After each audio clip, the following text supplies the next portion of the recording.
It just came through.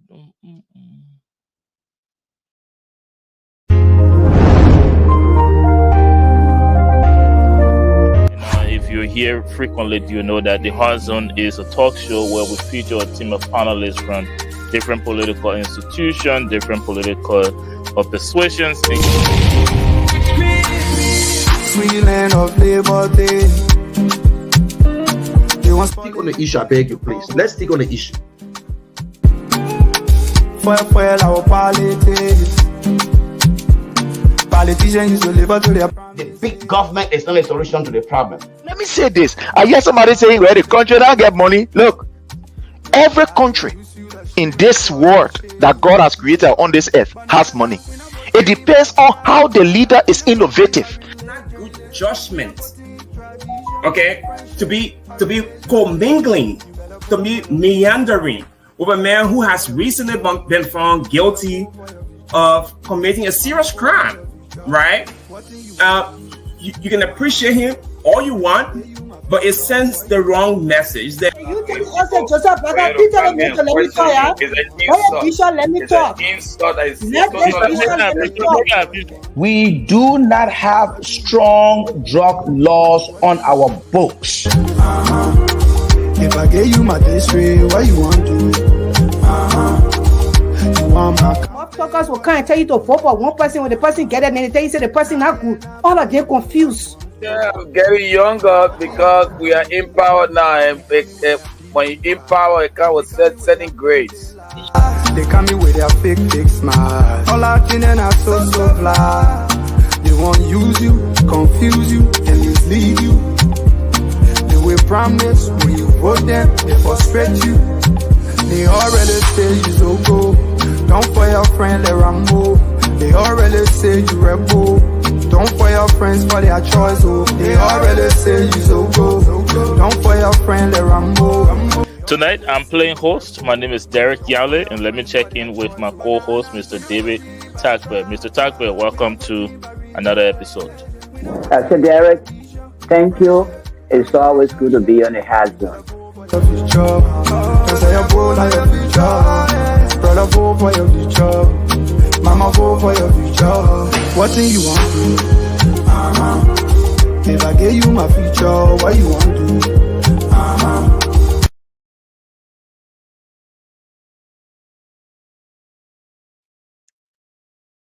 Good evening, wherever you're watching us from. Welcome here on the Liberia Radio and Television Network, and also to a brand new episode of the Hot Zone. My name is Derek Yale. I will be playing host tonight.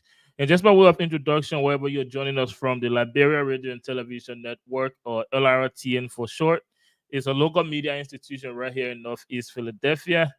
And we have our office open in Liberia for business as well. And we have our website where you can check us out. We bring developments from different sources 24/7. So please do check us out on LRTN.net for developments in Liberia and the diaspora. But with that being said, the Hot Zone episode 7 of season 6 is an opinion-based talk show where we feature a team of panelists from different political ideology, persuasions, and here on the Hot Zone, we try to have discussions surrounding issues in Liberia as well as the diaspora. Just by way of disclaimer, the positions and opinions that will be offered on this podcast is not the official position of the network, but that of the individual panelists that will be offering them. With that being said, I'll encourage all of you watching us now to please share this program on your social media pages. Make sure you're following us. That is the LRTN Live on Facebook. And also we're on YouTube and Instagram. So do us a favor, follow us on there, and also make sure you're sharing this program so that your friends and family may be able to benefit from what we have in store tonight. Speaking on that, we will give you a breakdown on what to expect tonight. We will just came over our current event segment for this show because we came out late, and we will have a special interview from the Multicultural Community Family Services just right after the current event, and then we'll bring on our panelists for this episode, and we will get into our discussions on issues specifically in Liberia on this episode. After that, we will take a couple of breaks and then bring you our closing segment of this episode, and then we'll draw the curtain to this podcast. Now, to bring you the current events, we would like to draw your attention to the Paris Olympics in Paris, France, and just give you the breakdowns for countries that have won the most medal.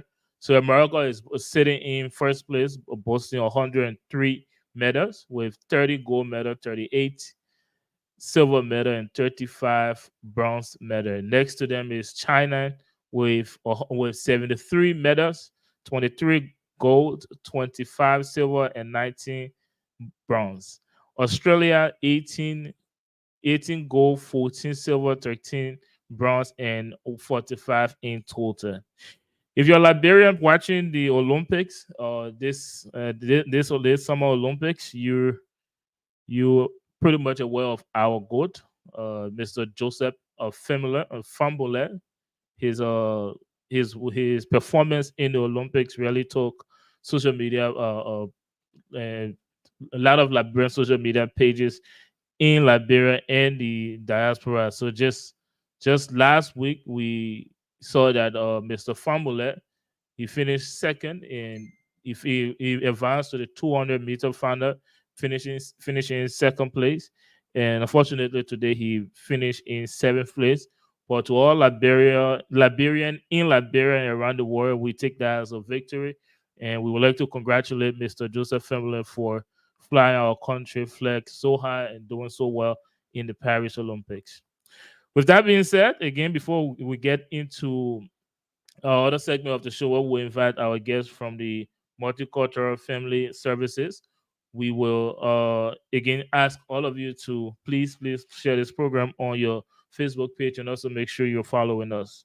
Actually, before I invite our guests for this episode, let me invite our panelists first, and then we'll have a very brief discussion with our guests from the Multicultural Family Services. So for the night episode, I'm playing host. I have with me my panelists, Bishop Hagar, Mr. Councilor Stephen Freeman, and Mr. Prince Sherif. I'd like to start with you, Bishop Hagar. Welcome to episode 7 of season 6 of the Hot Zone. Well, thank you very much. It's been some time being away. I want to greet my counselor there, Stephen. Really appreciate all your input and education you provide here.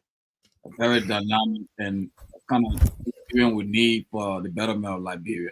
Prince, my little brother, I greet you also. I'm ready to debunk all of your misinformation tonight. Thank you. Thank you very much. Thank you very much, Bishop Hagar. Why must you always start on Prince? Not the information, but misinformation. But anyways, thank you for appearing on another episode. Mr. Sherif, I would love to come to you next. Welcome to another episode. Go ahead. Yeah, Thank you. Thank you so much for always giving us the opportunity where we can use this space, to agree, disagree, have a conversation about Liberia. I want to say thank you. And I also want to say thanks to the audience for their continuous, support. It's always a privilege when we have the opportunity to come here and discuss. It is just our hope and prayer that at the end of the day, whatever that will be discussed here, will be used for the betterment of Liberia. So again, we are here to provide the information that is necessary and to also demystify the myth, that is out there, about things. So again, thank you for giving me the opportunity. We are here ready to discuss. Thank you. Thank you very much, Mr. Sherif. It's always a pleasure having you on here. Now let's come to you, Councilor Freeman. Welcome to another episode 7 of season 6. Well, thanks for having me, Derek. It's been a while. I took kind of a break, but I'm glad to be back so we can discuss everything Liberia. I think ultimately we ought to remember that Liberia is the silver lining here. So whatever we do, whatever we say, we should keep Liberia in the back of our minds. Thank you very much, Councilor Freeman. So it looks like it's going to be a very, very good conversation out here. You guys seem to be ready. But before we get into our discussions here, let's have our guests from the Multicultural Family Services, and then we can talk to them briefly.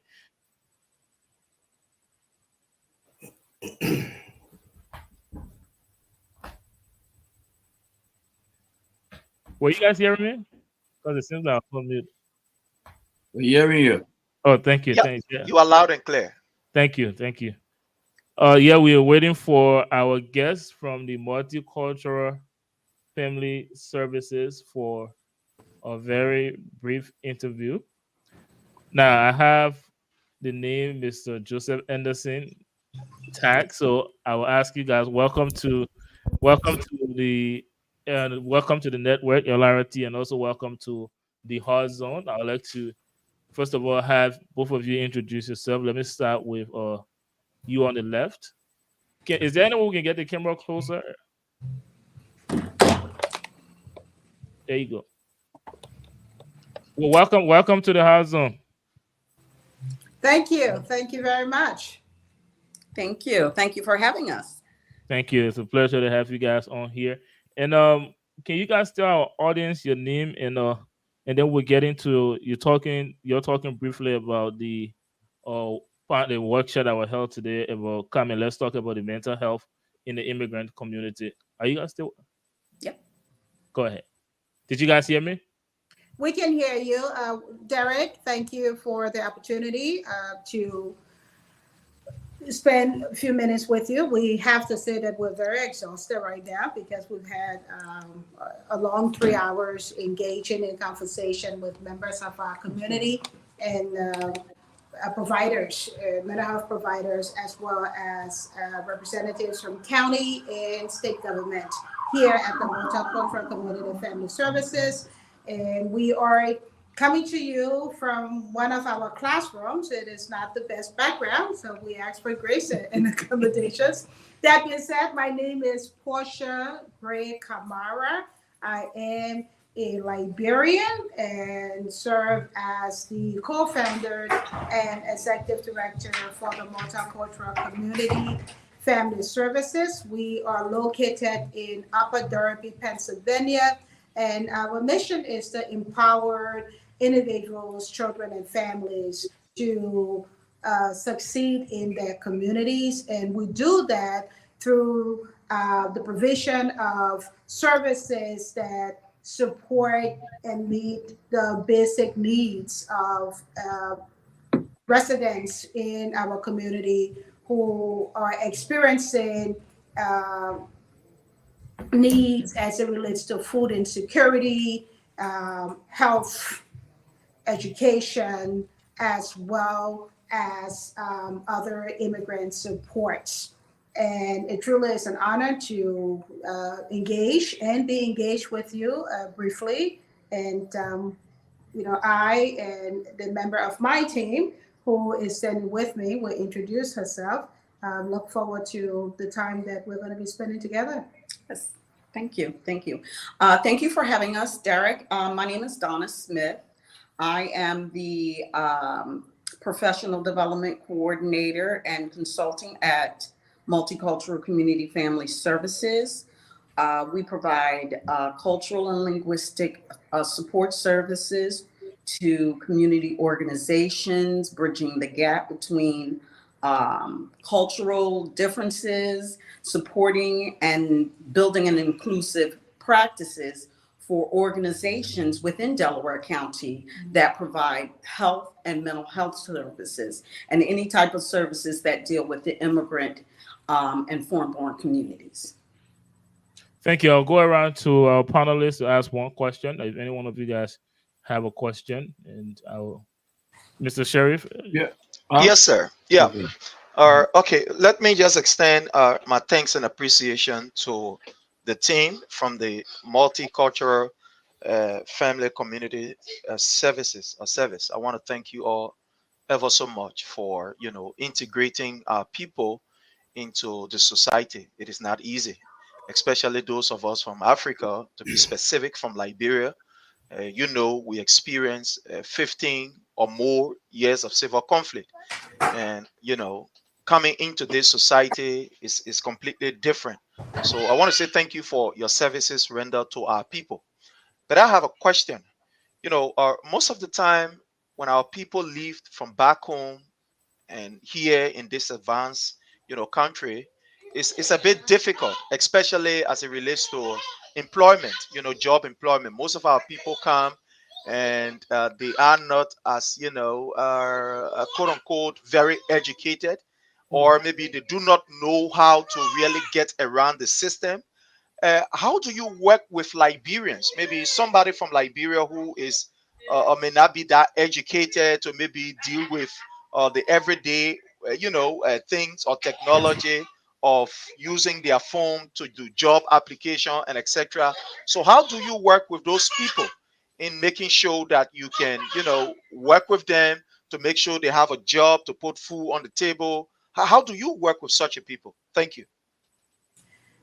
Thank you very much. I think, if I may say, it is very likely a misinformation, or to perhaps by many of us to assume that many of our people that come, Liberians that come, are not quote unquote educated or undereducated. If we're to look at education, define it very broadly, we like to say that every Liberian that comes to this country has skill sets, transferable skill sets that are coveted by employers in all industries, from the food service industry to the healthcare industry to biotech industry, etc. The beautiful thing about living in this country is for anyone who is desirous of working and is willing to take those skill sets, that it may not be as defined as they may, like, or one may perceive it to be. But if they are willing to apply the skill sets that they have in any industry to find work, they certainly can find it. And what we do here at the Multicultural Community Family Services through our workforce development program is to support Liberians who have determined the need to either build on the skill sets that they have, or to transition to another area of work. We support them through learning skills that basic skills that has to do with just interviewing for a job. What are the expectations from employers? What industries can the skill sets be best utilized at this time? And it may mean for some starting as a home care worker. It may be for some starting as a maintenance staff within a healthcare facility or at a restaurant, or it may mean for others just being able to acquire the resources that they need to submit the diplomas that they have, to have those diplomas certified so that they can perhaps pass their nursing exam for a licensed practical nurse. So we support them to connect to those resources, either directly here at the Multicultural Community Family Services through our job readiness program, where we provide customer service certification. We provide GED, which is general education diploma for those who may have come to this country and did not finish high school, for example, and maybe the ones classified as less educated. So they get the diploma, and then they can go on to apply for jobs or to transition to area institutions of higher learning, such as a community college or a four-year college or even a trade school. And we help them to acquire those resources here, or we connect them to other resources within the community that can better meet their needs and equip them to find employment within the job market. But we are also an employer ourselves. We, in addition to being a community-based organization, we're also a licensed home care provider. So we have an opportunity not only to support many immigrants that come, particularly single mothers, but to hire them as well as home care workers and case managers, and also hire them in other capacities here based on our own hiring needs. Thank you very much. Let's get a question from you, Bishop Haggard, and if you have any question, Councilor Freeman, I'll just take both of those questions together and give the chance. Thank you very much for the services provided. I was just captured by the workshop that you provided today on mental health. In my area of activity that I do, I serve as a pastor. I have a church and also secretary to the Ministerial Alliance, and mental health for the past 3 years has been a major problem within our community. There are alarming statistics of Liberians who have actually committed suicide, and those can be attributed to mental health issues. So I will hope that in the future, when you are organizing such important event or program in our community, that the Ministerial Alliance that incorporate over 85 churches could be invited to serve as some partner with you to disseminate the information to the wider community so that people can be aware. And I will always tell our people that as pastors, we have limitations. We can pray for you, but when it comes to mental health, you need to consult a specialist, because sometimes people think the pastor should do all of that, and it's not our area. So we hope that in the future we can connect with you to disseminate the information so those who need such services can benefit from it. But thank you very much. Thank you. Can we get a question from Councilor Freeman? Then we'll come back to you. I'd like to take this time to say thank you for your services. I think what you do is a great initiative. But my question has to do with given the nearly 15 years of civil war in Liberia, the issue of mental health cannot be understated, right? I think the problem, though, is oftentimes it's a taboo issue. So people don't want to be identified as having that kind of problem. I mean, even in America, those who were born here, sometimes people don't want to be associated with the issue of mental health. But the fact is, it is prevalent in our community. So therefore, my question is, what mechanism do you have in place to encourage people to be able to talk frankly about their mental health issues and then get the kind of help that your services provide to them? Well, as you've seen today, we had our Palava Hut conversation where we bring the community together to have these courageous conversations, these deep conversations in a safe environment, a safe space. And then we invited the professionals within the community to hear what the community members have to say, get their understanding of what mental health is, get their understanding of what stigma is, and talk about those stigmas, putting everything out on the table so that we can unite everyone. So those taboos, those fears of talking about mental health can be put out on the table and we can dispel them. And then as the word gets around to community members, like through the churches, through community organizations, just as Multicultural Community Family Services, bringing those community organizations together and getting the words out to the community members, but hearing their voice, not talking at them, but talking to them and listening to what they have to say, to bring the services that are necessary to support them and dispelling those horror stories. And what came out of our conversation today is trying to make mental health a part of health, not making it not as taboo, taking that stigma away and making it a part of, just as if I go to the doctor for a broken arm, making it easy, making it not so bad, because we always talk about when we hear mental health, and just as you said, it's not just in the immigrant and foreign-born communities, it's African Americans. It's a lot. We don't talk about mental health. We don't bring our business out in the street. We were told no, no, no, no, no. But now it's time to say, hey, it's okay to talk about it. We're not going to judge you, taking that judgment away. And adding to that, I think as a conduit, as Ms. Donna said, is to begin by destigmatizing mental health, right? Because we know mental health as in its current perception by so many of us, it's very stigmatized.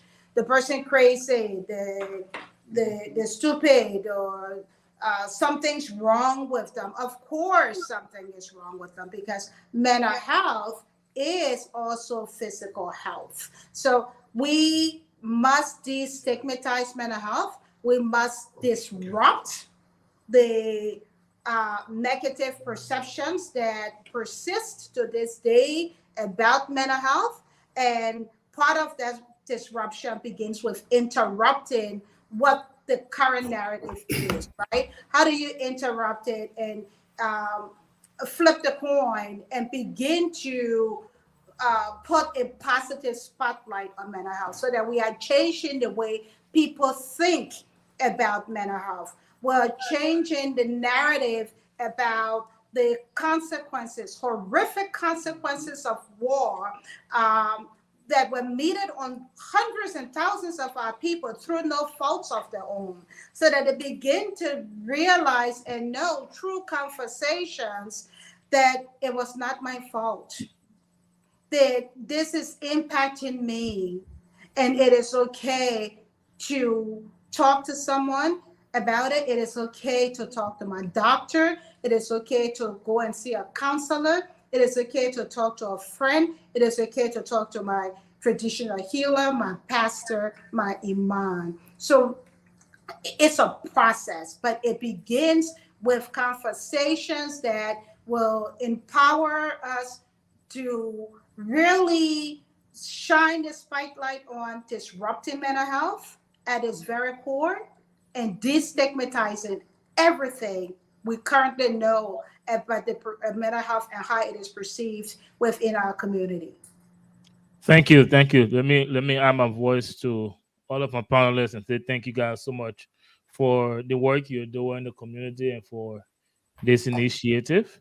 But that's all of the time we have for this brief interview. Let me give you guys the opportunity to give us your parting words, and then we will transition to the next segment of the show.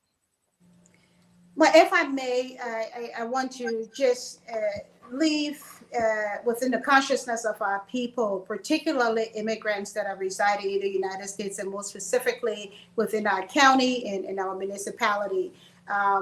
As the gentleman said, and I'm not very close to the screen, I cannot see his name, but there is a growing emergence of mental health needs within our community.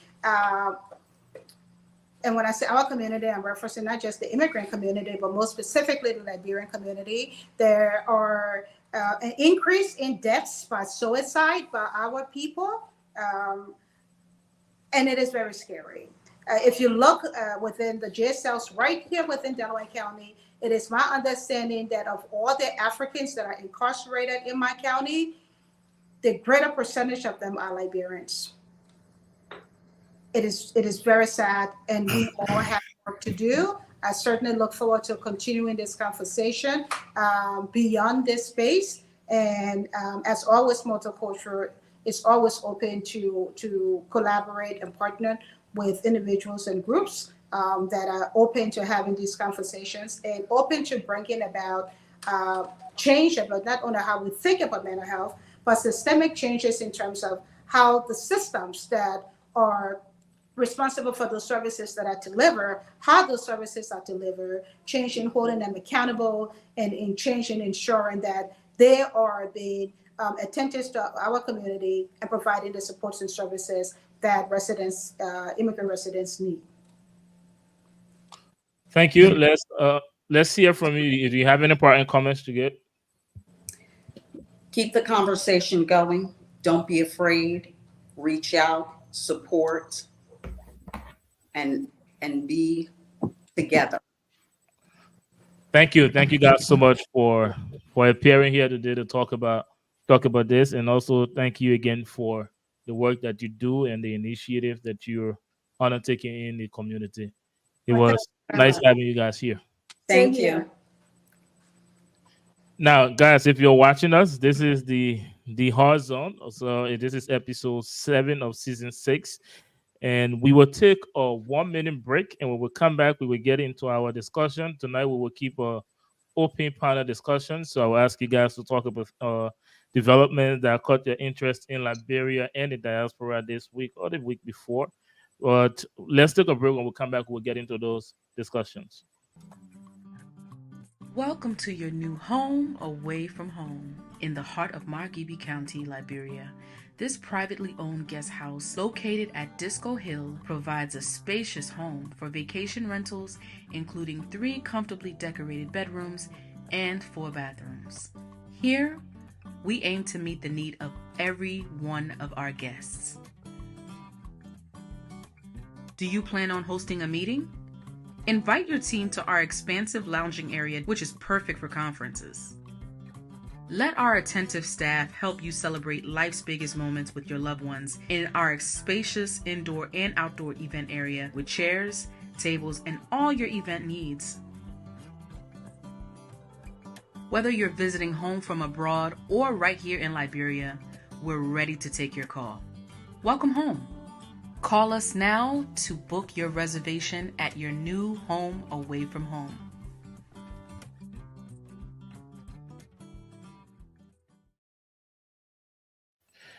Welcome back, ladies and gentlemen. You are here on the Liberia Radio and Television Network, who is presenting episode 7 of season 6 of the Hard Zone.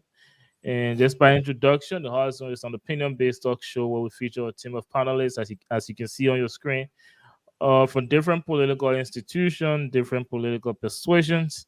And here on the Hard Zone, there's no gimmick, no fluff, just real talk. And just by way of disclaimer, all of the positions and opinions that will be offered on this network, on this podcast today, is not the official position of the network, but that of the individual panelists that will be offering them. My name is Derek Yale. I will be playing host tonight. So before we get into things again, let me remind all of you and encourage all of you to watching us to please follow us on Facebook, and also make sure you are sharing this program on your individual social media pages. Now back to you panelists. We have a lot of development coming out of Liberia. For the past 2 weeks, it seems like it's been raining really heavy on the administration has been raining heavily on the Congress, the CDC. We've seen former officials of the previous administrations being arrested or having rate of arrest issue against them. And we're also seeing a press conference from the CDC where they are condemning the heavy deployment of the Liberia National Police officers around their party headquarters. We're also seeing rebuttal to their condemnations, others condemning the press conference, saying that they're undermining the peace and security of the nations. And we also saw today the National Investment Conference that was held at the EGS Ministerial Complex in Monrovia. And we saw President Bouaka receiving the U.S. ambassador to Liberia letter of credence. So we have a lot of development, that and other things. So, but I would like to keep this panel discussion open to you guys and what caught your interest this week in Liberia. And you don't have to limit it to just Liberia, the diaspora as well. I'd like to start this conversation with you, Councilor Freeman, and I would like for you to get the ball rolling. Look, Derek, I think, in all honesty, perhaps you may have observed already that my interest in what goes on in Liberia has dwindled. And I say that because Liberia does not inspire hope in many ways. But with regards to the arrest of members of the Coalition of Democratic Change Party, look, the issue of accountability in Liberia is long overdue. My hope is that the current administration is not just carrying out these arrests simply to appease the people. I hope they are put in the real effort and real diligence to ensure that the rule of law is applicable in these cases. I hope that it's not one of the similar cases we've seen in the past where someone is arrested and prosecuted and nothing becomes of it. I understand that a number of individuals were arrested. I haven't really been following the news, but I do understand that a number of individuals have been arrested. And I also understand that the CDC made a press conference. Now, let me be clear about one thing. The issue of freedom of the press or freedom to speak is ingrained in our Constitution. But I always tell people that while it is true that someone has the right to free speech, that right comes with consequences.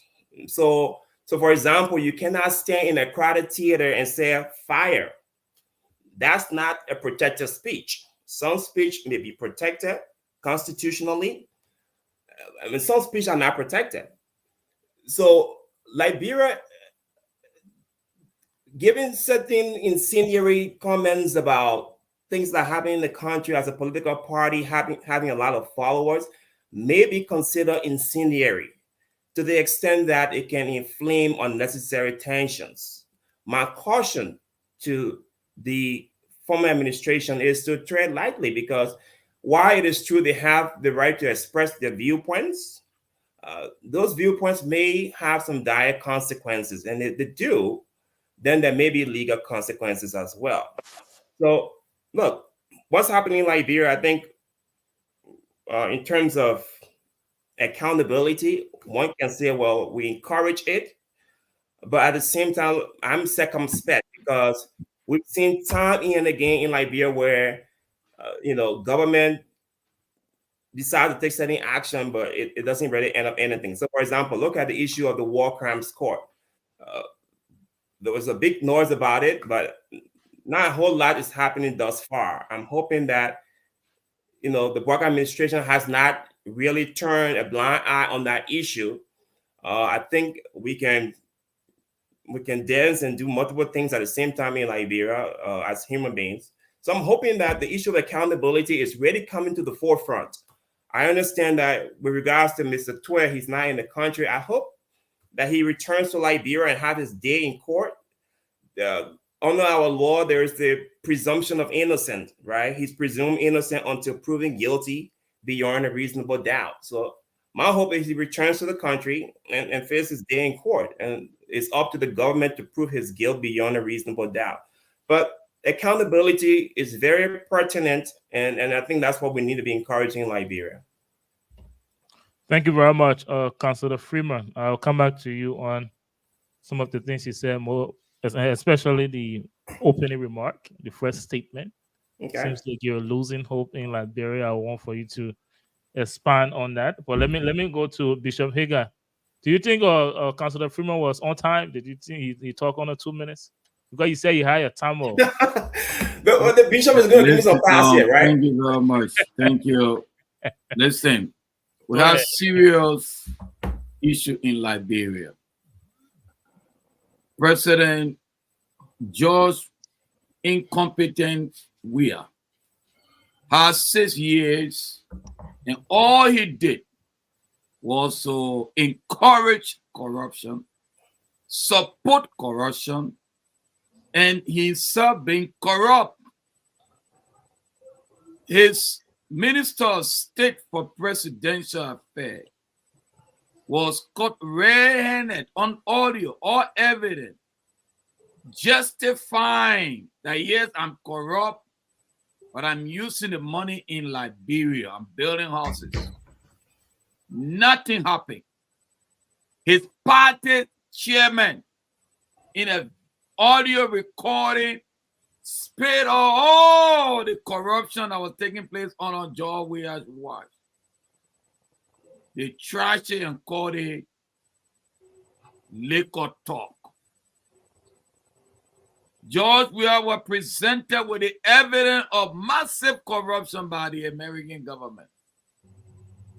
All he did was to allow people like Nathaniel McGee to be suspended or to resign, whatever way you want to call it.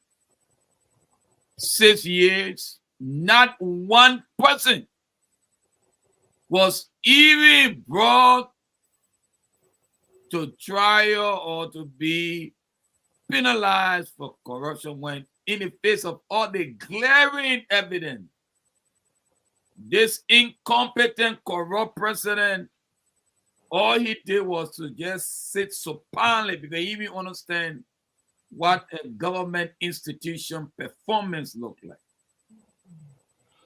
The other report that we're talking about was not conducted by Joseph Yuma Bwaga. This report was conducted under the administration of George Weah, but because the report was so glaring, they kept the report to themselves. All we are doing is just acting on that report and say, let the people, it's too much for so long.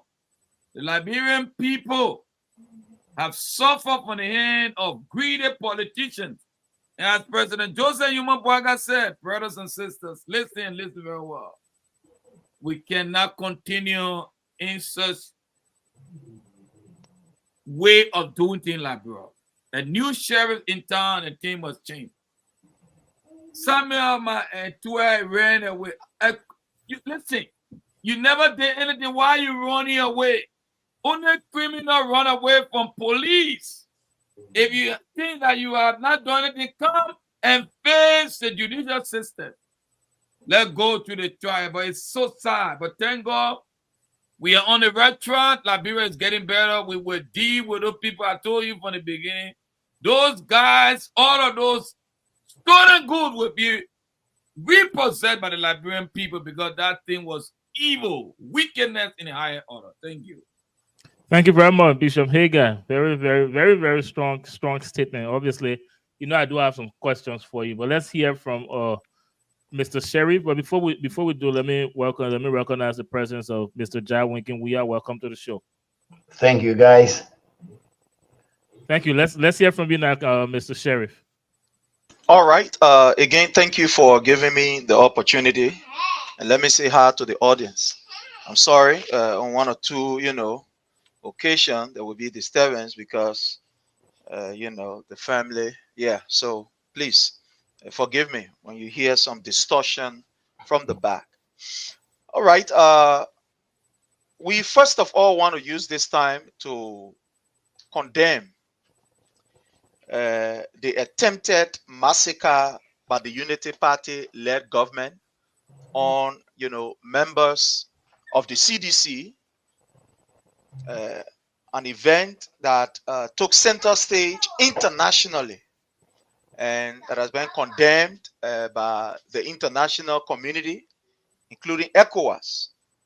When we saw what happened, where there was an instruction given to the Liberian National Police by Mr. Joseph Nyuma Bweka to move on the campuses of the CDC, something which happened under the same leadership of Joseph Nyuma Bweka when he served as Vice President of the Republic of Liberia and also President of the Liberian Senate, and also when Gregory Como served in the Liberian National Police. That we saw again on the 5th of this particular month. We want to condemn it. A sedition was on their campus. There was nothing like a protest or a plain protest. And there was not an announcement given, but we saw that the government of Joseph Nyuma Bweka released, some trickle-happy, police members to go and massacre our people in the broad daylight. But we are grateful that the partisans and also party authorities were able to avert that particular calamity that was again about to unfold in Liberia, like we saw what happened on November 7, 2011. So we want to strongly condemn that. We also, are concerned about the issue of the $8 million that was taken from our own reserve from the Central Bank of Liberia, given to, a commercial bank without going through the processes by the president, Joseph Numa Boeka. We are concerned about that also, as the international community, the IMF, has also condemned that particular Nicodemus dealing of the president. We think that is very concerning and it's something that we are going to be talking about if the time is given. We also condemn the illegal dismissal of our people in various government agencies and various government institutions. We've seen, this mass illegal dismissal by the Joseph Numa Boeka led government is something that is concerning, and we will also be flagging that out. And also the opulence living of Joseph Numa Boeka and his family. Of recent, we have seen that the Liberian people money have been used, taxpayer money, almost about 700,000 have been used for the celebration of his wedding anniversary, something which we did not see even when he was vice president of the republic. We did not see that. And we've seen that there's this lavish spending here and there. Just quite recently, they also celebrated the anniversary of the first lady, Madam Katumu Boeka. It is concerning. We cannot have our people living in abject poverty, and some of them, they are affected by flooding, and the president is doing nothing about that, but rather they are going about in this opulence lifestyle. It is concerning. So these are some of the issues that we will be talking about, and also the attempted assassination on the life of His Excellency President Dr. George Manneh Weah, former of the Republic of Liberia. So thank you. These are some things that we'll be looking at as the time is given. Thank you. Thank you very much, Mr. Sheriff. You struck some really good points that would like to come back to you on. Point there. So opulence. and misinformation. Bishop Hagar, let's don't give it. Don't you the moderator. Don't say the men's class a very good point. Let's keep I will give you enough time if you have a rebuttal to what Mr. I have a rebuttal. But I will not allow this man come and be spreading all kinds of misinformation. Bishop Hagar, we protected you when you gave your opening statement. Yes. The same I did for Mr. Sherry. So give me the opportunity if you would. Can you protect me? Thank you. You struck some really important points. Yeah, I will come back to you on that. You talk about the current president opulence living. You talk about his illegal dismissal. I would like for you to expound on those points that you made. But let's transition over to Mr. Jai Winking Weah and give us your take. Just I know you join us after I introduce the show, but we are doing an open panel discussion, whatever caught your interest in Liberia politics or the diaspora. So I'll give you the opportunity now to talk to us. Well, I'm not too sure. I didn't find out more, but I got a text from someone today. I don't know if any of you is aware that the issuing of visa were suspended in Liberia. I don't know how true is that. But again, when I was coming on this show, the guy just sent me the text because I'm doing some work for them too. So, but I didn't check that. So I thought that caught my attention, but I didn't do any research on that. But aside from that, in Liberia, things are difficult. That is a fact. Things are difficult. I am not all the way blaming on the government because they're even here in the United States, things are difficult as well. Things are tough, but my only concern always is being transparent about whatever you do, no matter of your position, that people should recognize that when you are in power, you're working for the people of Liberia, or how things are going in a country, people have the right to express themselves. So I don't have problem with that as well. But I listened to Sheriff where he talks about the ex-president life was there was an attempted assassination on the ex-president, President Weah. I don't know how true is it. I think the last time when he was here, he spoke about that as well. But I want for all of us to recognize that we are all Liberians. So when we are saying things, we should really make sure that what we are saying is the truth. I am not a spokesperson for the Boakai government. I don't know what they have said about that. But I hope we should all recognize that we are Liberians. Whatever we say, it should be based on facts. That's my opening statement. Thank you very much. And just to clarify the issue on the U.S. visa suspension, I did some research on it, and on the U.S. Embassy website in Liberia, there is a communication there where it says that the U.S. Embassy in Monrovia is moving to a new visa services provider. All non-immigrant visa application services will be suspended on August 16, 2024. All previously scheduled visa appointment for dates after August 16 remain valid. Beginning August 16, the U.S. TravelDocs.com website and customer service will no longer be available to schedule visa appointments in Liberia. For more detailed information, visit the U.S. Embassy website. So I don't know if that's the development you were talking about, but that's as I said, as I was coming in, and somebody sent me a text asking that question.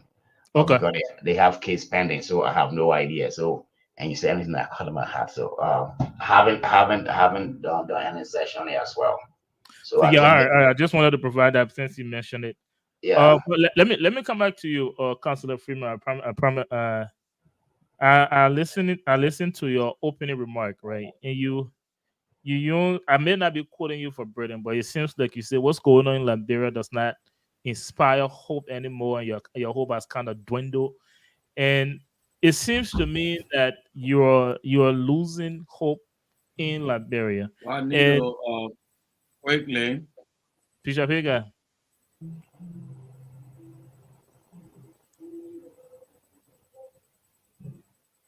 Can you hear me? You interrupted me. I don't know if you. I think he's hearing you. Yeah, I think he has. But anyway, Councilor Freeman, on you, it seems to me that you are losing hope in Liberia. I want you to I want you to kind of further explain why is that, and also we're just under 7 months of a new administration. I think that will be a time for Liberians, whether in Liberia or outside of Liberia, to have some type of hope that things are going to get better. Is there a reason why you're not feeling that way? And if this new administration has not impressed you enough for you to feel less hopeless, in a sense, so I want you to further talk on that. I remember quite vividly sometime last year when I respond to this Prince. I need to respond to Prince. Bishop Hagar, you have this entire show. I did not forget. I've got every single panelist point here written down. I will come back to you and give you just Mr. Moderator. Bishop Hagar. Mr. Moderator. Bishop Hagar. Can you hear me? Bishop. Bishop Hagar, can you hear me? Yeah, I think you gotta go out and come back because your internet is kind of. Are you hearing me? Okay. I think he's Yeah, you got to go out and come back, Bishop Hagar. Okay. Yeah, Councilor Freeman, please. Look, I recall several months ago, perhaps not even quite a year yet, and when it became clear that President Bouaka was going to win the elections, I recall saying that I was cautiously optimistic about his performance. I said that in part because, I was concerned that Joseph Boakai will basically surround himself with some of the same old folks from the previous administration, the alien administration.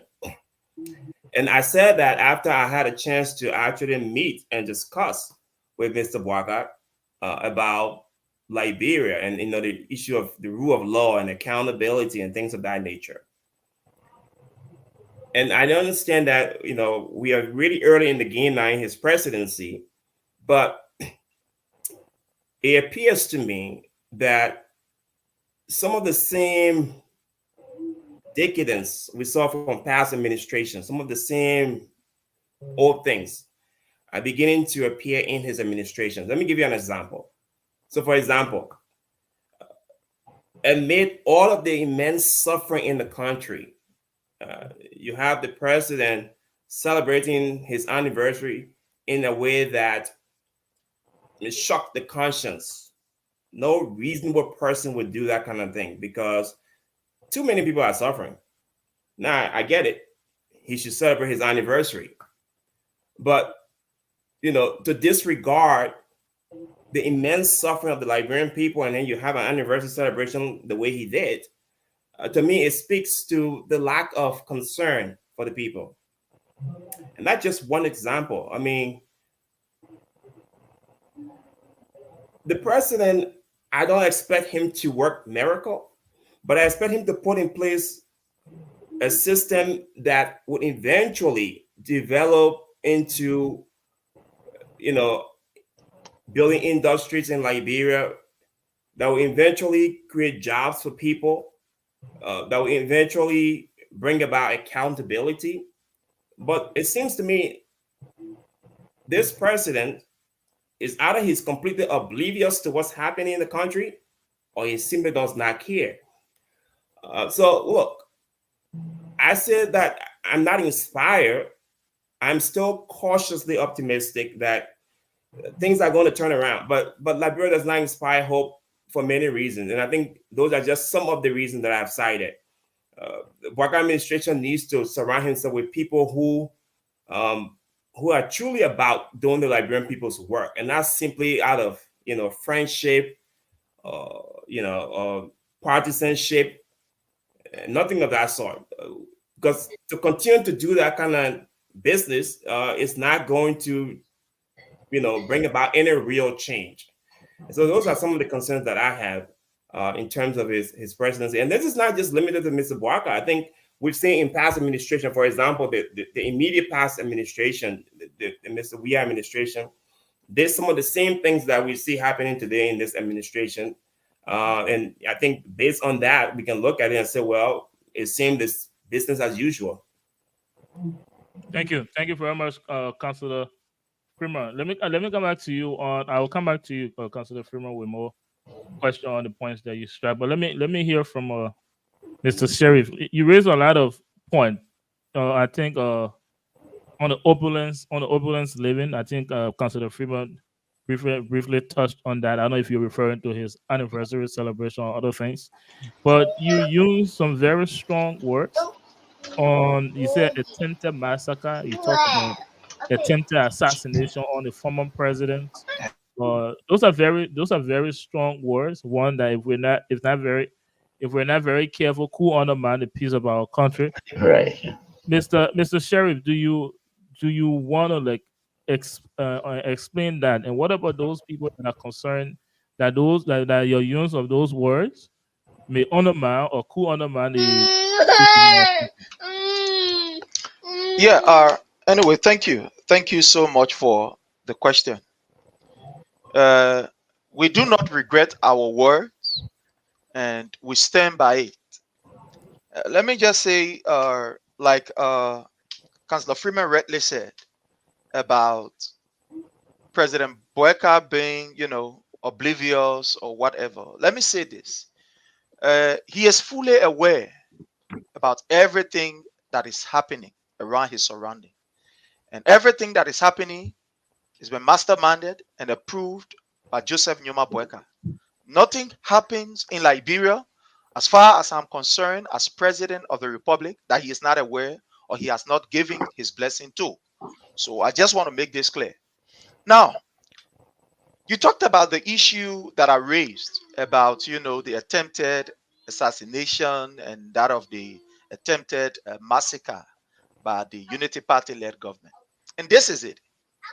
We all know that President Weah had a press conference where he addressed the nation about happenings in Liberia.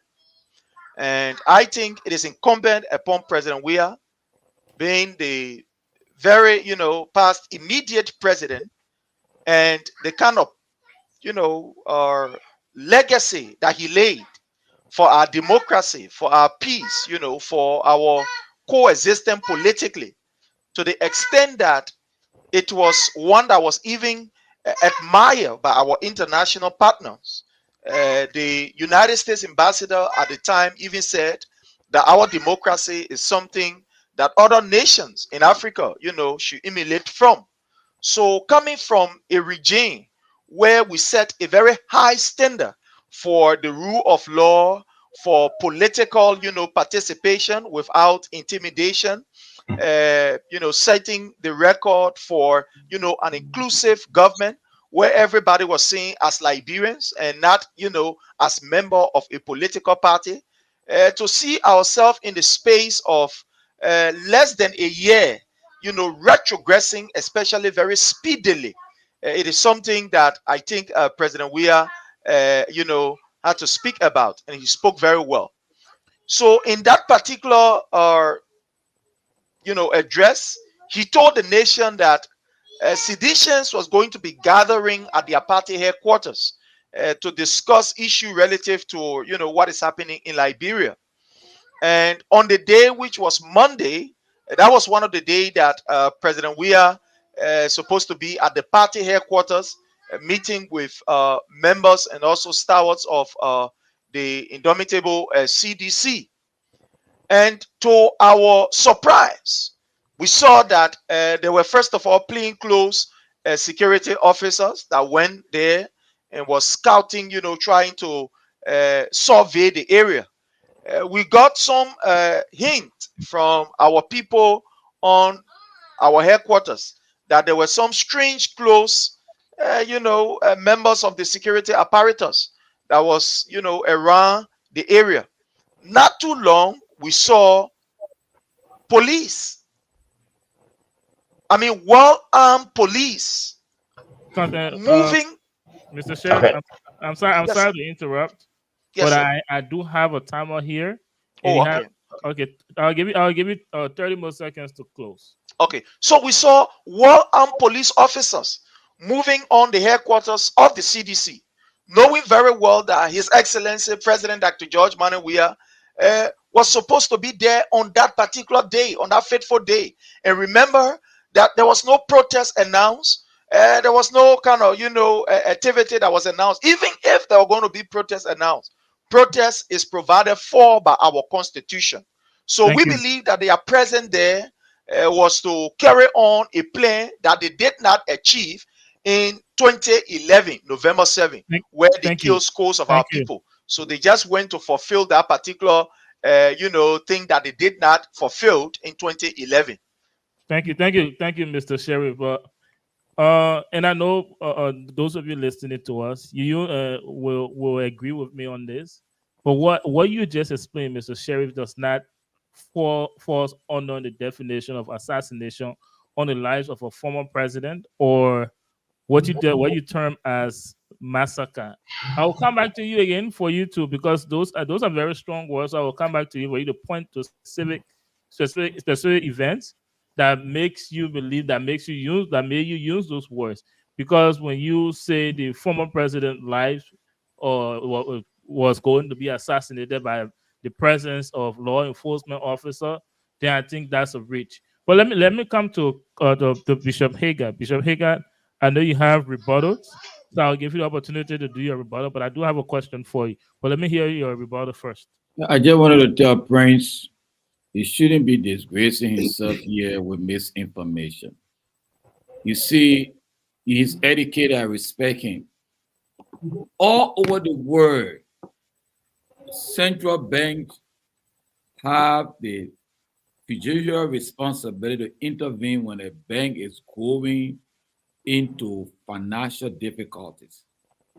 In America, the Americans Federal Reserve pump money to save banks. It happens here all the time. If they are facing with challenges, the SIB Bank started experiencing financial problem in 2020. The negotiation started for the central bank to help to build up the SIB Bank. It is done all over the world. I don't know where he come from. That's why the lady from the cultural area have to correct him that people that come in the country, they're not illiterate. They just come up and get all kinds of confusion in their spirit. Second thing he said is about the obedience lifestyle of President Joseph Yuma Boaga. I don't know what you mean by obedience. The Ministry of Presidential Affairs has a budget, and every president, regardless whether a unity party, the president office has money allocated that need to provide all of the issues for the president. It is even within, when we talk about $5 million that was given during George Weah time to clear Weah office, when she never had any particular role in the government. What the CDC do? When you look in the present budget, Madam President office, does she have money in the budget for that? You got to be very careful. You can tell us you love Liberia more than us. We all love Liberia. But your misinformation just is very disgusting. It's totally disgusting. And I really don't want to be sitting on a platform talking with people who just imagine things that make no sense. Why would somebody want to assassinate George Weah? Does it make any sense to you at this level for them to go what would they give out of that? He's not president. He will never be again because he corrupt, incompetent Liberian. Not going to. Why would they want to kill him? To do what? Man, you be serious. Don't come on a public platform, be spaying all kinds of things that make no sense. Nobody interested. We want George Weah to live so he can pay for all the money he stole from the Liberian people. The reason why they ran away, Samuel Tua ran away because he's going to spend all the information about all the money, so they're all afraid. Liberian people, money, they will give it back. They stole the money and they will give it back to the Liberian people. What's that? Who want to kill George Weah for what? Who is George Weah that somebody want to kill to do what? What do we gain all of that? What do we gain all of that? Let's be serious here. I'm talking on public platform like this. You get any evidence? Because the government is responsible to provide security. Even you Prince Sherry, before you have demonstration, the Ministry of Public Justice must be informed. Public safety. You can't block the road. There have to be a movement of vehicles and people. Businesses got to function. So they shouldn't come to protect public safety. That's what you're trying to say here? Man, be serious, man. Talk serious thing on the important show. And Derek, you got to really check made some of these things that really make no sense. Thank you, Bishop Hagar. Let me stay with you and ask you a couple. Let me ask you this question though. You talk about imagination, but let's get to real life. With maybe the use of assassination or massacre is such a reach for giving what happened. But how do you explain the presence of police officers unprovoked at the CDC party headquarters? How do you explain that? And also, you talk on the opulence living, as Mr. Sheriff mentioned earlier. I know you from previous episodes how you came down very heavily on the CDC administration for former President George Manuel Weah using taxpayer money for his own enjoyment or his own gain. So I want you to what do you think about President Boaka anniversary celebration? Councilor Freeman talked briefly about that. Do you think the way he celebrated his anniversary reflects a president that is concerned about the abject poverty that over 50% of our population is living in? Let me first address the issue of unprovoked police presence. Thank God that you guys are not in the security apparatus. As we speak, you heard what happened in Vietnam, Taylor Swift concert. They have intelligence. Jerry, I would love for you to address the question. No, I'm just saying, in the world of the intelligent, people get information. The intelligent operation get information. People give them information. They have to do what we call preemptive move. So you don't have to be provoked. You don't have to wait for things to happen before they resolve the case. So the people have information. The director of police said we receive information. He said it. So I am not privileged to that information. So they have to go in to protect the public safety. Now you're talking about ambulance lifestyle of President Joseph Newman Boakai. I really don't want to speak on that. What you mean by opening? Because they have the president birthday celebration. That's why I want to make Liberia to remain poverty. You have to be serious, man. That was not my question. If you say you don't want to speak to that, I will respect that and move to the next panelist. But if you want me to repeat my question, here's the question, Bishop Hagan. Does the way the president celebrated his anniversary reflect a president that is concerned about the living condition of his citizens? Absolutely. The president's birthday is a time to really reflect on how we're going on. Nothing wrong with that. Let's get the budget. How much was spent? Let's compare to what George used to go say to yesterday. Compare it. No, we're not doing the comparison. I'll move on to the other panelists. Mr. John Winking, let me come to you. I don't know if you want to rebuttal to anything, but I have a question for you. Just yesterday, matter of fact, just maybe 5-6 months ago, President Weah was recognized around the world as a man of peace for the way he transitioned from his administration to the Boakai's administration, the way he conceded the elections. That is not something that is very popular in Africa or in African politics. And the world watched him as he did that. He exemplified himself as this peaceful person. But months later, we seen President Weah at a press conference saying he will resist any attempt for this administration to indict him or officials of his government. So the press conference that some deemed as it was very poisonous to our fragile peace.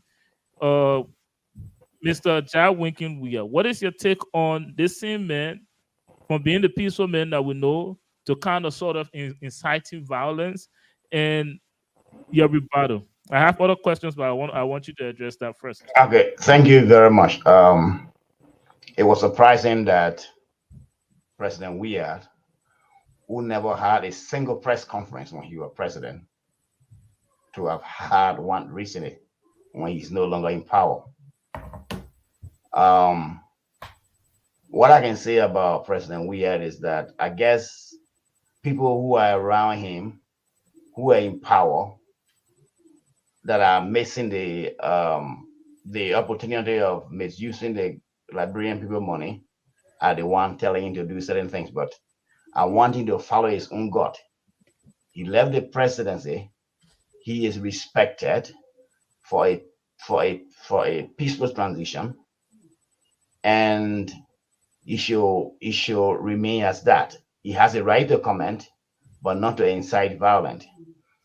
On the question of what Brother Sheriff is saying, I disagree with him when it comes to peace in Liberia.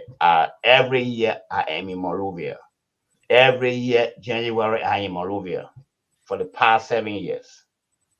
And for each time I was there, sedition, blacks rule. I see people in the street attacking people in the car with knives and sort of stuff. There was nothing the rule of law. People who died, we had never commented.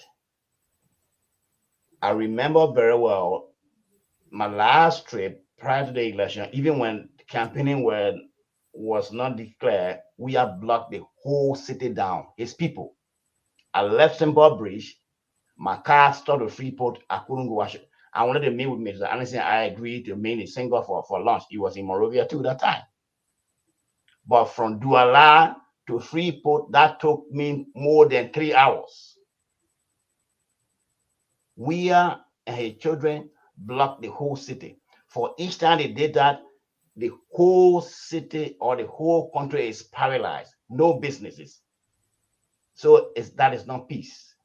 So I don't want for you to boast about we are being somebody of rule of law. That was not rule of law. They were infringing on the right of so many people. So many fronts. People committed crimes in the corner, in the street corner. People committed crime in the night. People hit people in the night. Nothing can come out of that. That happened during we are regime. If somebody even, I don't know what this administration is doing, if somebody did something to you, if you went to the police station, if you don't get money, nobody will show up. That is not peace. That was jungle justice. I am not trying to, what I don't like about what the bishop is saying too, we did all of these things. That's why he was voted out. So we can come to power now and repeat the same thing. It is wrong to use the Liberian people money to celebrate birthday. You can celebrate birthday, but you can spend a lot of money that is not project when people don't even have water to drink. Have evidence how much was spent? Bishop Hagar, let's protect Mr. So, Jai. but what I'm, because the reason why I'm saying is that because he said money is allocated to the president of that the office of the president has money allocated. What are you talking about? It doesn't mean it is proper because people did it wrongly. So doing it the same way that does not make it right. Okay, so the president office shouldn't have no budget. It shouldn't have anything. Is that what you're saying? Yeah, but what I'm saying, sure, the same president announced that he was reducing the salary. He never told the Liberian people how much was the salary. In fact, if you say 20%, not everybody know how to calculate. Say exactly how much it is. Are you making $5,000? What is 20% of $5,000? And that money goes towards what? Look in the budget. How much? I'm telling you, not everybody can do that. You got to be transparent. How many people in Liberia? But the thing is clear. The budget is allocated. They say you got to be transparent again. Bishop Hagar.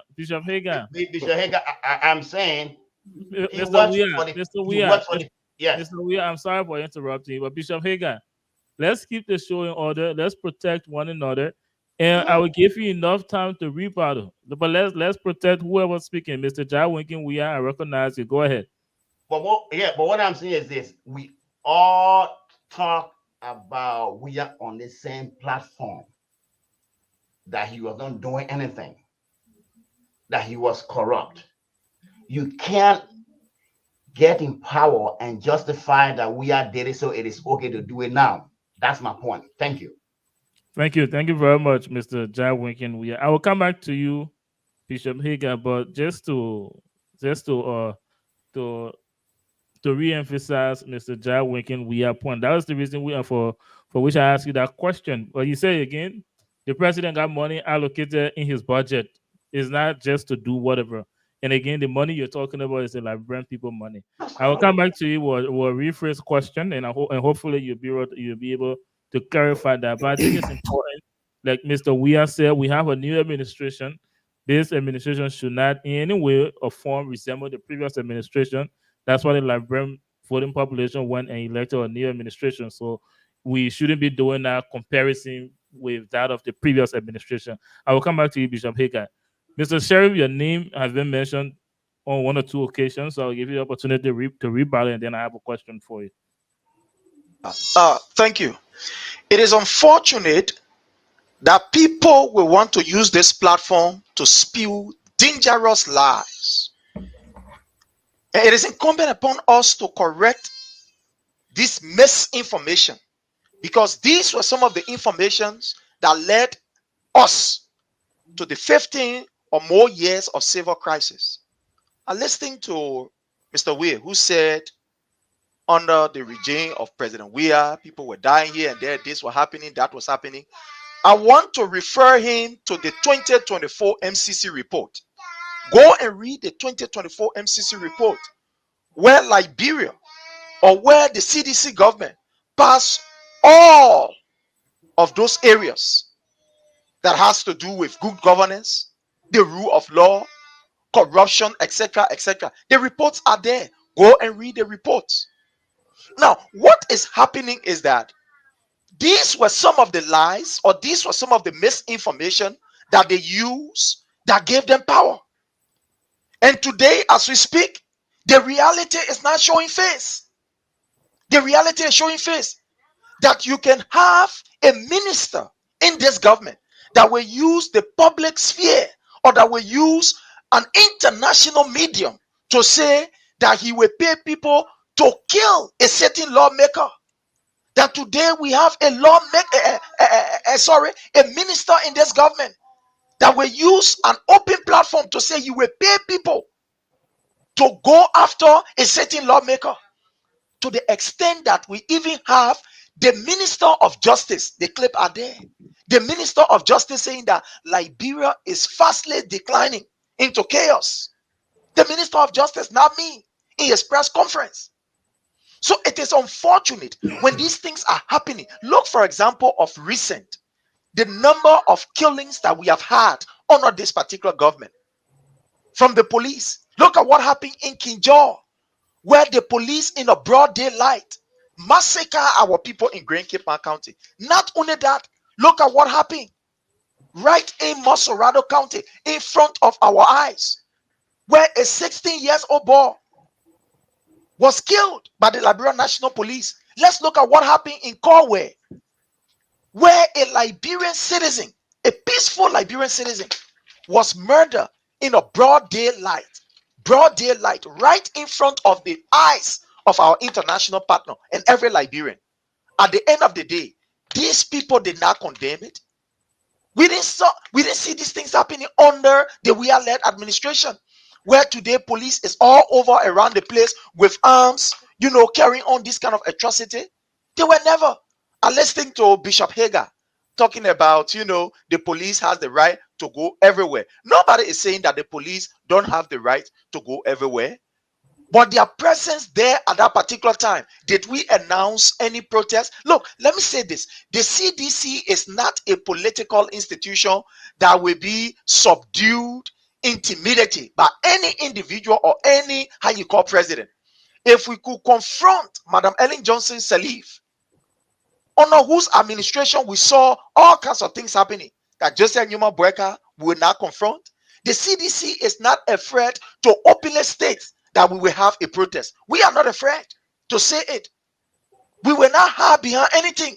President Weah, His Excellency, will not hide behind anybody to say where we will have or will not have. When the CDC want to have a protest, which is constitutionally given by our constitution, that it is the right of every individual, every organization to be able to question their government, to petition their government, we will do and we will announce it. But at that particular day, there was no protest that was called. There was no political activity that was called that people should, go and protest or whatever. It wasn't called. So to see these people there with the kind of arms and ammunition, that triggered something. We were having our regular, activity. As you know, the CDC headquarters is a place that 24 hours around the clock, 7 days a week, 24/7 is a place that is politically charged by individual. That place is almost like a home. It's almost like a political church. It's almost like a political synagogue where people go to refresh themselves politically, where people go to listen to the teachings of our political leader, His Excellency President Dr. George Manneh Weah. So the place is always open. So it's not that we assemble there for protest. We are not afraid. If we will announce a protest, we will say it. And absolutely nobody will stop it. Absolutely nobody will deny us. But for Bishop Hager to say, well, we went there and for protest and this, I think it is far-fetched from the truth. And these are some of the dangerous misinformation that they use to get in power. Now that they are in power, they have nothing to say. Listen to what the bishop said here. All of the time the bishop talked, he could not even outline what are some of the tangibles that the Unity Party is able to do, or count on some of the tangibles that the Unity Party can show us within the period of 7 months. All he talked about is President Weah. All he talked about is President Weah, and it's unfortunate. The Liberian people voted for you because, according to them, let's take it in. Let's agree that President Weah did everything wrong. Let's agree, but you were voted for that particular reason to right the wrong. What have you done in the period of 7 months or 8 months? Killing people in Kinjor, using $22 million of the Liberian people resources and telling us that you will make road pliable, and look at what is happening now. Thank you. Or using the money to give it to your colleagues at SRB Bank. Mr. Sheriff, thank you. Yes, sir. Let's get. I'll come right back to you, but let's get a question or comment from Mr. Weah. I saw. Yeah. So I just wanted to clarify something to Brother Sheriff. What I say about the security thing, it is my personal experience. Nobody told me.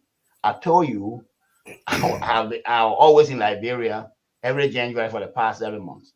All the instances are citing, I was in Monrovia. I just told you, Mr. Anderson was also there at the time talking about. We were supposed to meet. We never met. The whole city of Monrovia was locked down. It was not a point of injection. A point of injection, please. To just make this quick injection.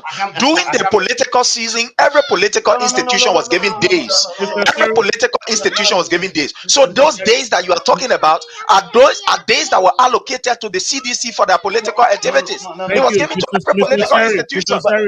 Yes, sir. It was not only that. Thank you, Mr. Weah. I'll come back to both of you, but let's hear from Councilor Freeman. He then quiet for quite a while now. Councilor Freeman, go ahead. I have a question, but go ahead. I think Prince makes me want to drink water before I respond to that. But look, we have to be mindful. I listened to you, Prince, Mr. Sherry, when you said that President Weah, there was an attempted assassination. I mean, that is a serious allegation. Now, I'm not privy to any information pertaining to that. And so therefore, I don't want to go in depth into it. But what I will say is that, words can be powerful, right? And sometimes the things you say can have consequences. Now, in the case of Liberia, I mean, you will agree that when it comes to the issue of lawlessness in Liberia, we all know far too well what that means, right? And so to say that the former president, who has a lot of following, was almost assassinated, is a very grave accusation. Now, if you have evidence of that, then by all means, you can say it. But those are the kind of incendiary comments. If they are unsupported, we have to be mindful of them. The Liberian government has an obligation to protect its former president, Mr. Weah. Now, I have my personal quarrel with Mr. Weah, notwithstanding, he's still the former president of Liberia, should be protected. So, unless there is direct evidence or perhaps circumstantial evidence of that sort of thing, let's be mindful of what we say, because our society, even though we've had consecutively now years of peace in Liberia, but our society is still very fragile. There are still men and women in that country who, for any reason, might be willing to take up arms to defend whomever they affiliate with. And George Weah is no exception to that. He has a lot of following. So I'll caution you, and I'll caution the rest of your partisans to be mindful, because I mentioned earlier on when we started the show that Liberia is our silver lining. So ultimately, whatever we say, whatever we do, we have to keep in the back of our mind that Liberia is in fact the common denominator. Okay?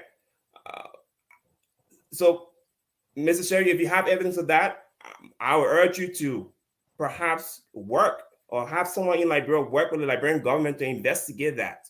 And the culprit must be held accountable. We have to continue to encourage a society that is built on legal principles and the rule of law. Look, I understand you said that, Mr. Yala said that the Liberian police were at the CDC headquarters unprovoked. I remember a point in time when I used to be somewhat in law enforcement in America here, right? And there was a term we said, show of force. Sometimes law enforcement show force because they want their presence to be felt, to deter would-be offenders, to deter people who might want to instigate something. I don't want to engage in any supposition, but it very well might be that law enforcement were present because they know the number of following behind seditious, and they wanted to ensure that there were law and order. I'll leave that to speculation. But all I want to say is that let's just be mindful of the things that we say, because they may have some dire consequences. I'm confident that gathering at CDC headquarters is not going to be the last one. There may be others to come. And by virtue of that, law enforcement might still be there at some point. So to continue to propagate this notion that the former president, there was an attempted assassination. Imagine a situation where Mr. Weah is gathering with thousands of people and law enforcement appear there.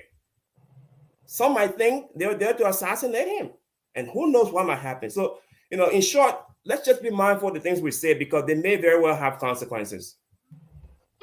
Yeah, to just make a quick injection on what the councillor said. There are three case in point. There are three specific incidents that we can point to. There are three specific incidents. Two is at the airport. Two is at the airport.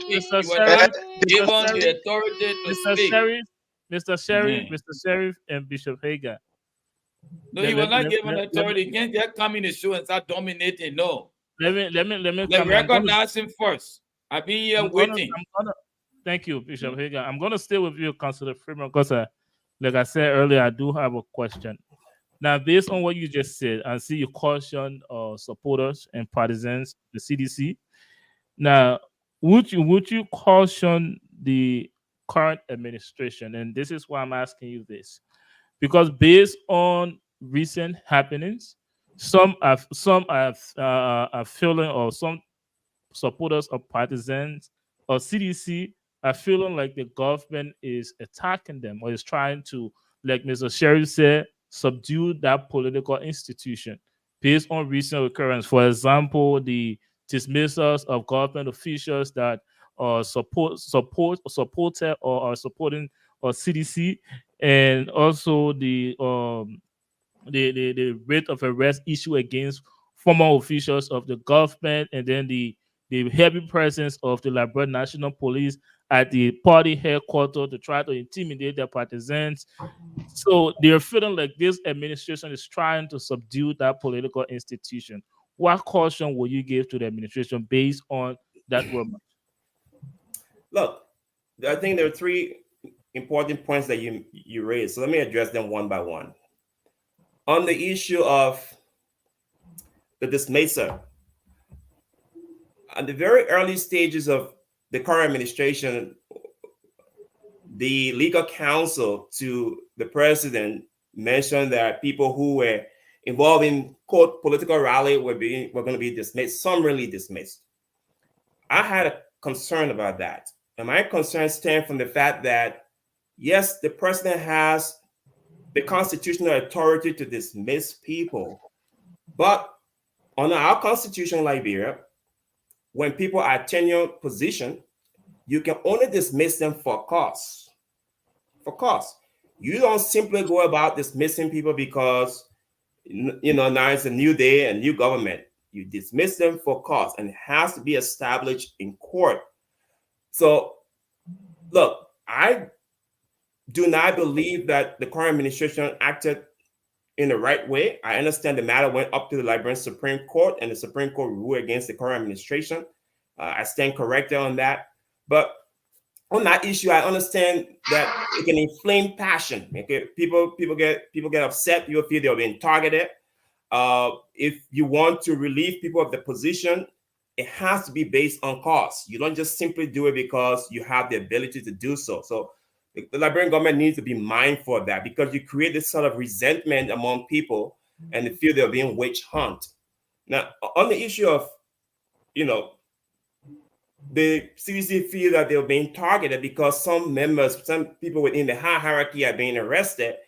Look, I have always said that we need the rule of law in Liberia. If the current administration have the evidence to show that individuals from the past administration committed crimes, and they believe they can prove that in court beyond reasonable doubt, then they should begin the investigation. Those people are entitled to counsel. They're entitled to be heard. They're entitled to call witnesses. They're entitled to confront the accusers in court.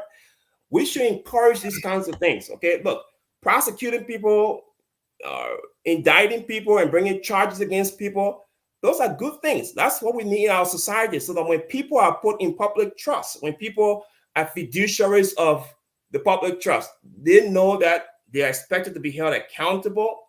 And if they fall short of being held accountable, then we as a society, we are failing ourselves, and posterity is going to hold us accountable. So I encourage the current administration to follow the evidence. And if people committed crimes, go after them, arrest them, prosecute them. Those things are things that I encourage. I think what we need to sort of put in place more in Liberia is that people should have trust in our judiciary system. I think one of the problems we have in Liberia is that people don't have trust in the judiciary system. People feel that, people with money, and they don't really get a day in court. They do whatever they want to do and don't want to hold them accountable. But if you have a real strong system where people can have trust in the judiciary system, I think people will be more confident that even though they may be arrested and may be prosecuted, but they will have the day in court. Thank you very much. I just want to inject something. I wanted to say something quick. I have not spoken. Everybody have spoken. Bishop Hagan, we are at the very end of the show, so I will be watching the time, 1 minute of panelists, and then we'll take a break in a couple of minutes and come back with the closing segment of the show. Two things I want to say. Everybody, go ahead, Bishop Hagan. Matt Jabateh was arrested when it was discovered he had that audio. So many audio came out during George Weah time. Nobody was arrested. Bishop Hagan, police director, they arrested Matt Jabateh. Even though I'm coming, because I will reference to that. I need to speak up, please. I don't want to get something. Bishop Hagan, I will restart your timer, I promise. No. But I will restart your timer, I promise. But I'm sorry to interrupt, though. Why this constant comparison? No, I'm just wanted to make that. Let me ask this question. The point. Let me finish. Okay. Let me say it the way. I'm not going to make. No. I won't finish this question. Maybe you will kind of say a different way. But it always seems like you are making a constant comparison between your administration and this administration that you have called incompetent. They didn't know what they were doing. But every time they ask you a question or you try to make a point, you go right back to comparing this administration to that administration. Are they good that you inspire? I'll restart your time. Please understand, but I will take it back. Mr. Matt Jabateh made a dangerous statement, and the police, who has the responsibility to protect law and order, arrested Matt Jabateh. We saw today, because people interpret when governmental institutions are doing their job, and this is something in Liberia. I don't care whatever administration, there will be some people who will not be happy. There will be people experiencing pain, but if the nation need to go forward, we have to be ready for some painful experiences. See what happened to the legislature today. The civil service agency decided to do head count. They discovered at the legislature more than 700 names. They were receiving salary, but they have no record.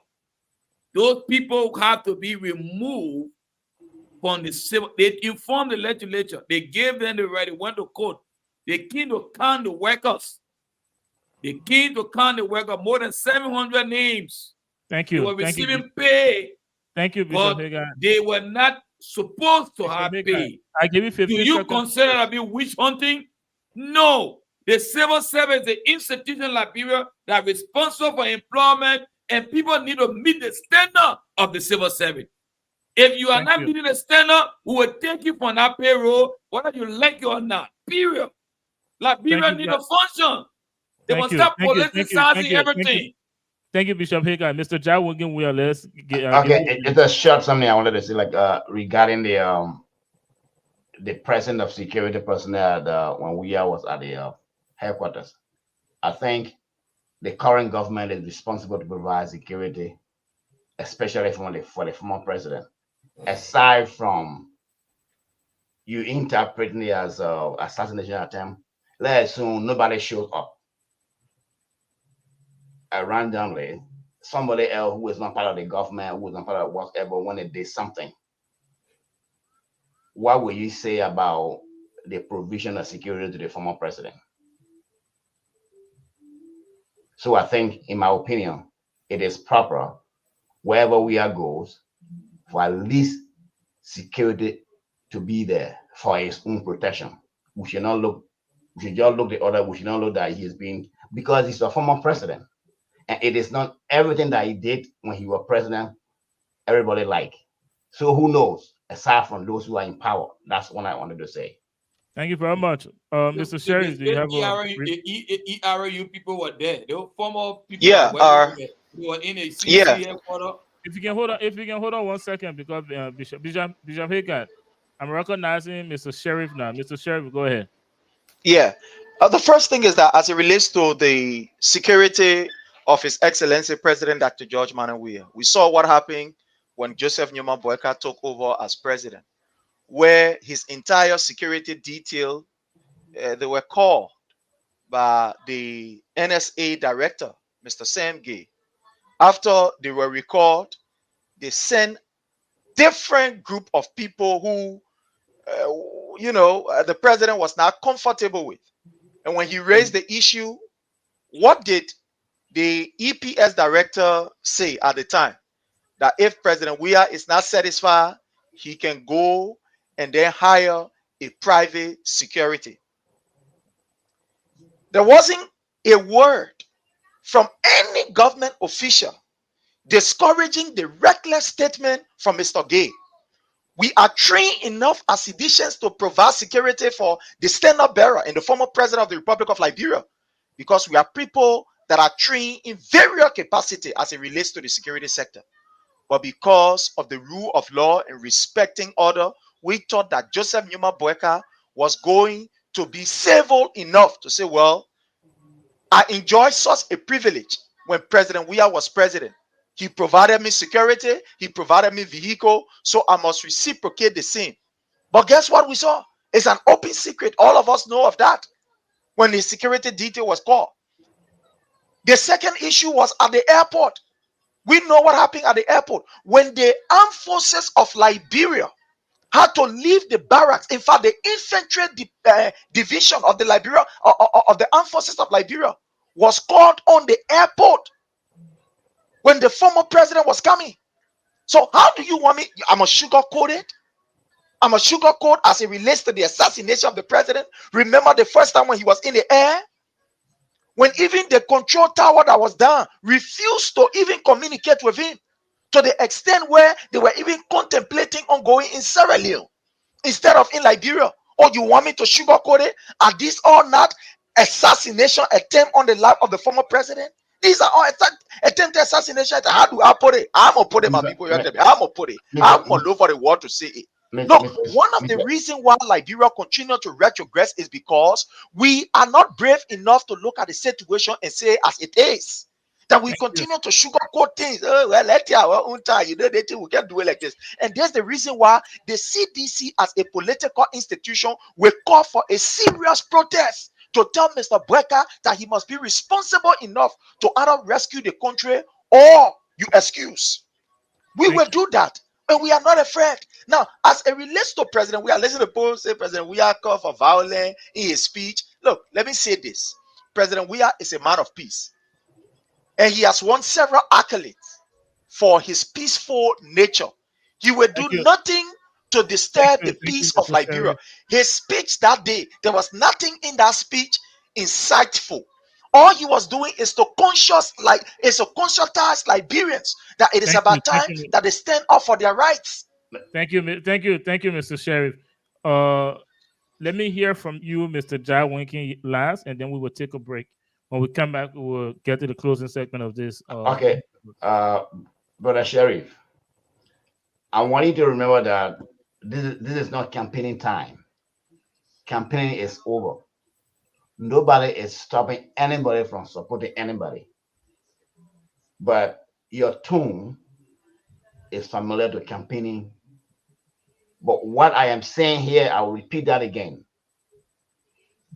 I'm not in government. I don't know how protocol work, but I think every administration has protocols when it comes to assigning security personnel to former officials. I think it is the same also true here in the United States. President Trump gets some people and they assign people to him. But as I say, I don't know the protocol. Unless you are saying all the security personnel President we were all withdrawn and no one was provided. But I think the problem the question you are raising is that because the one he previously had were replaced with different people, which he did not like. Yes, he has a right. No, what happened is that they were recalled. All of them were recalled. When we raised the issue as a political institution, and those of us that have the platform, that's how the former president decided that they would send in people. In fact, those that were recalled, they were dismissed. They were dismissed. Okay, that was wrong. If that was the case, that was wrong. I don't know anything about that. Thank you.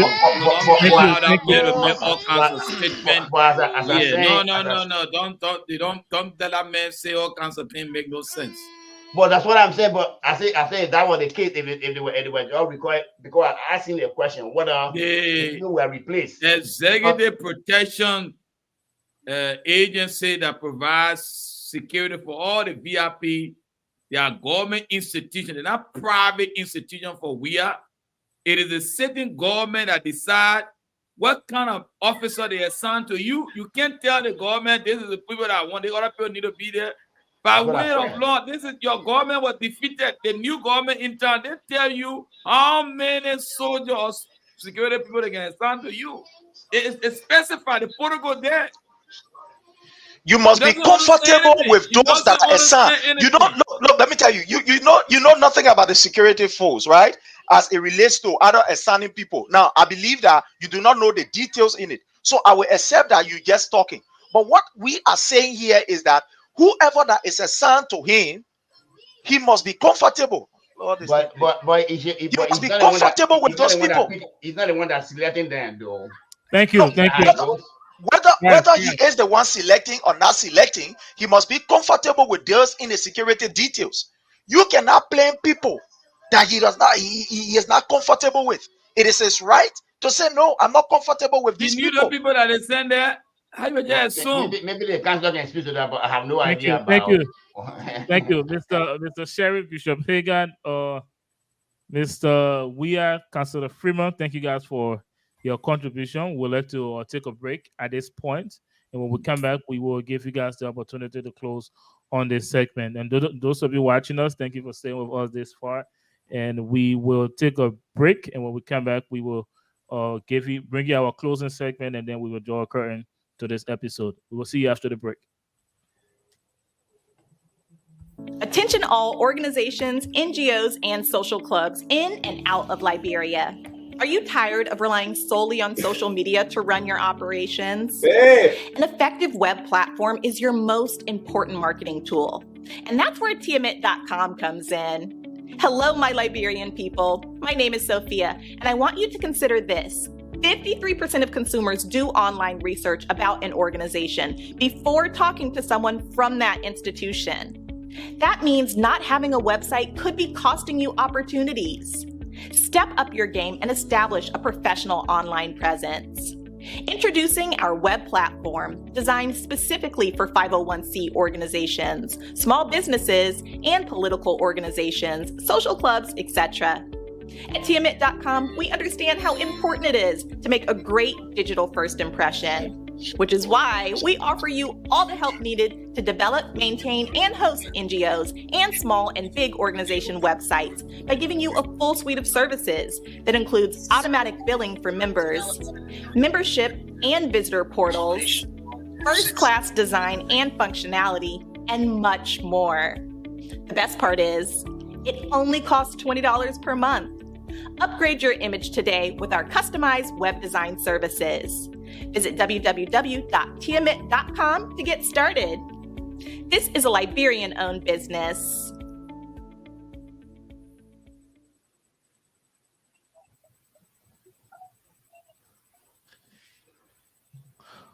Welcome back, ladies and gentlemen. We are at the very end of episode 7 of season 6 of the Hard Zone. Thank you for staying with us. We will just jump right into asking our panelists to give their closing remark on this episode. And we will draw the curtain, and we'll see you here next week, same time, same network. I started with you, Councilor Freeman. Bishop Hagar, let me do this show in order, please. Yes. Bishop Hagar, your buddy is not here today, huh? Yeah, I need to go quick. Buddy Bishop Reeves. If the councilor can allow me, then I have to go. Yeah, it's only 8 more minutes left in the show. I'm appealing to the councilor. I need to go quick. But Councilor Freeman, let me take Bishop Hagar to give his closing remark. Bishop Hagar. A letter that I wrote to former President George Weah. That's my closing remark. I put it on my page, and I hope he reads the letter. I'm writing you today as a concerned citizen of Liberia to encourage you to allow the due process of law to take its course in the ongoing audit process. While I understand your concern and interest, I strongly believe that politicizing this process may undermine the integrity and credibility of the exercise. As you are aware, auditing is a fundamental right and responsibility of the administration of President Joseph Yuma Boakai. It is essential to ensure transparency, accountability, and good governance. I urge you to respect this process and allow the relevant institution to perform their duty without interference or political intimidation.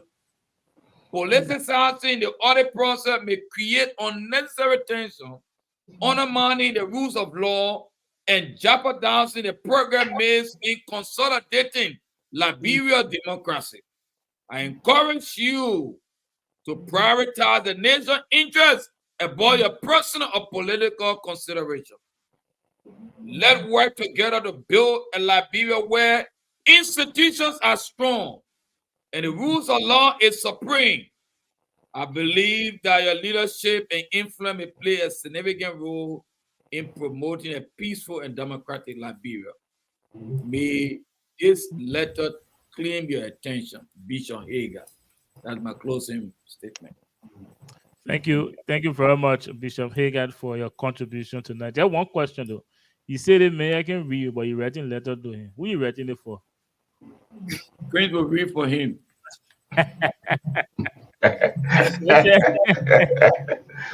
Let's hear from you. That was well written, though. Mr. Weah, let's hear from you. Okay, thank you, guys. I think, as I always said, that Liberia is for all of us, and we all deserve better.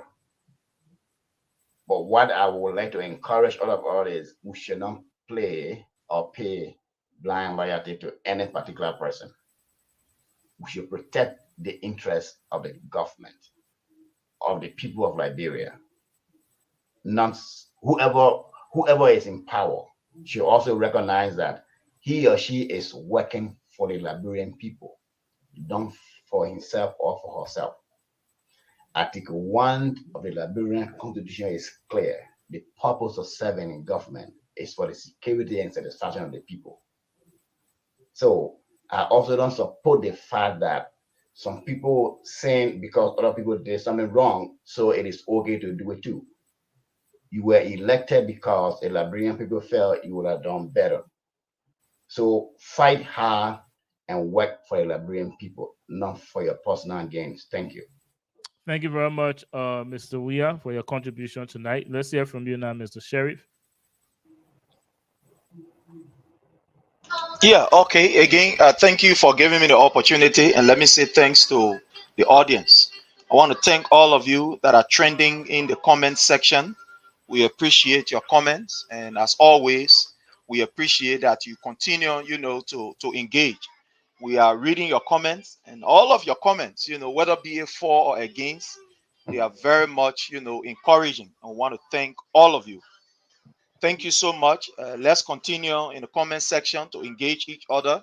And I'm telling you, these comments that you are sending, they are very encouraging. Some of us that have our platform will definitely make use of these comments. So thank you so much. We acknowledge and appreciate you. My brother Derek, I want to end with this. Today, I read something on the platform from the former president of the United States of America. That is John F. Kennedy. John F. Kennedy. John F. Kennedy said, people who do not encourage a peaceful revolution indirectly encourage violence. I'm just trying to paraphrase it. When you do not encourage, a peaceful revolution where people can be able to use the system that is provided to disagree, people can use the system that is provided to say no to government, then it's a recipe for chaos. In other words, you are just promoting something that at the end of the day will be chaotic or will be violent.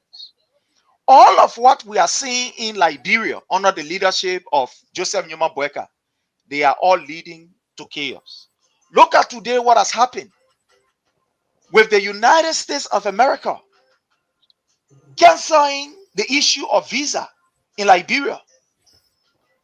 I know there are some wordings that are there. Maybe somebody will want to play or sugarcoat and say, well, the people say they're doing this, they're doing that. Look, we live in the United States, man. We are not living way back in 1965 or in 1542. Whenever there is an issue that the American is working or trying to upgrade the system, there is always what we call an alternative. We are here. We are in the United States.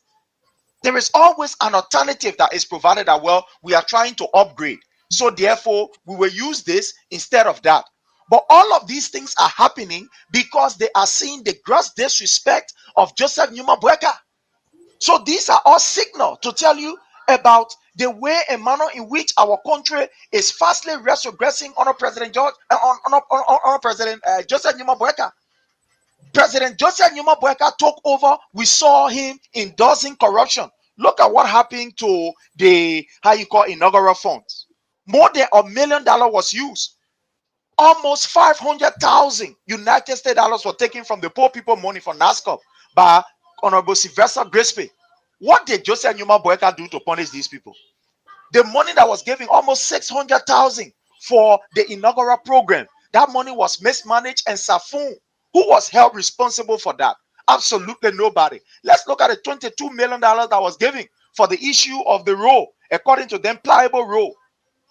The Public Work Minister went before the Honorable House of Senate, and he said, my people are begging you, forgive me. At the end of the day, that man is still working in government. Look, let's say this. Joseph Numa Boyka is doing everything to ignite chaos in that particular country. Look at the statement that he used before becoming president, that if he is not, or if he does not win, it will not be easy. Liberia, they will turn Liberia upside down. They will be chaotic.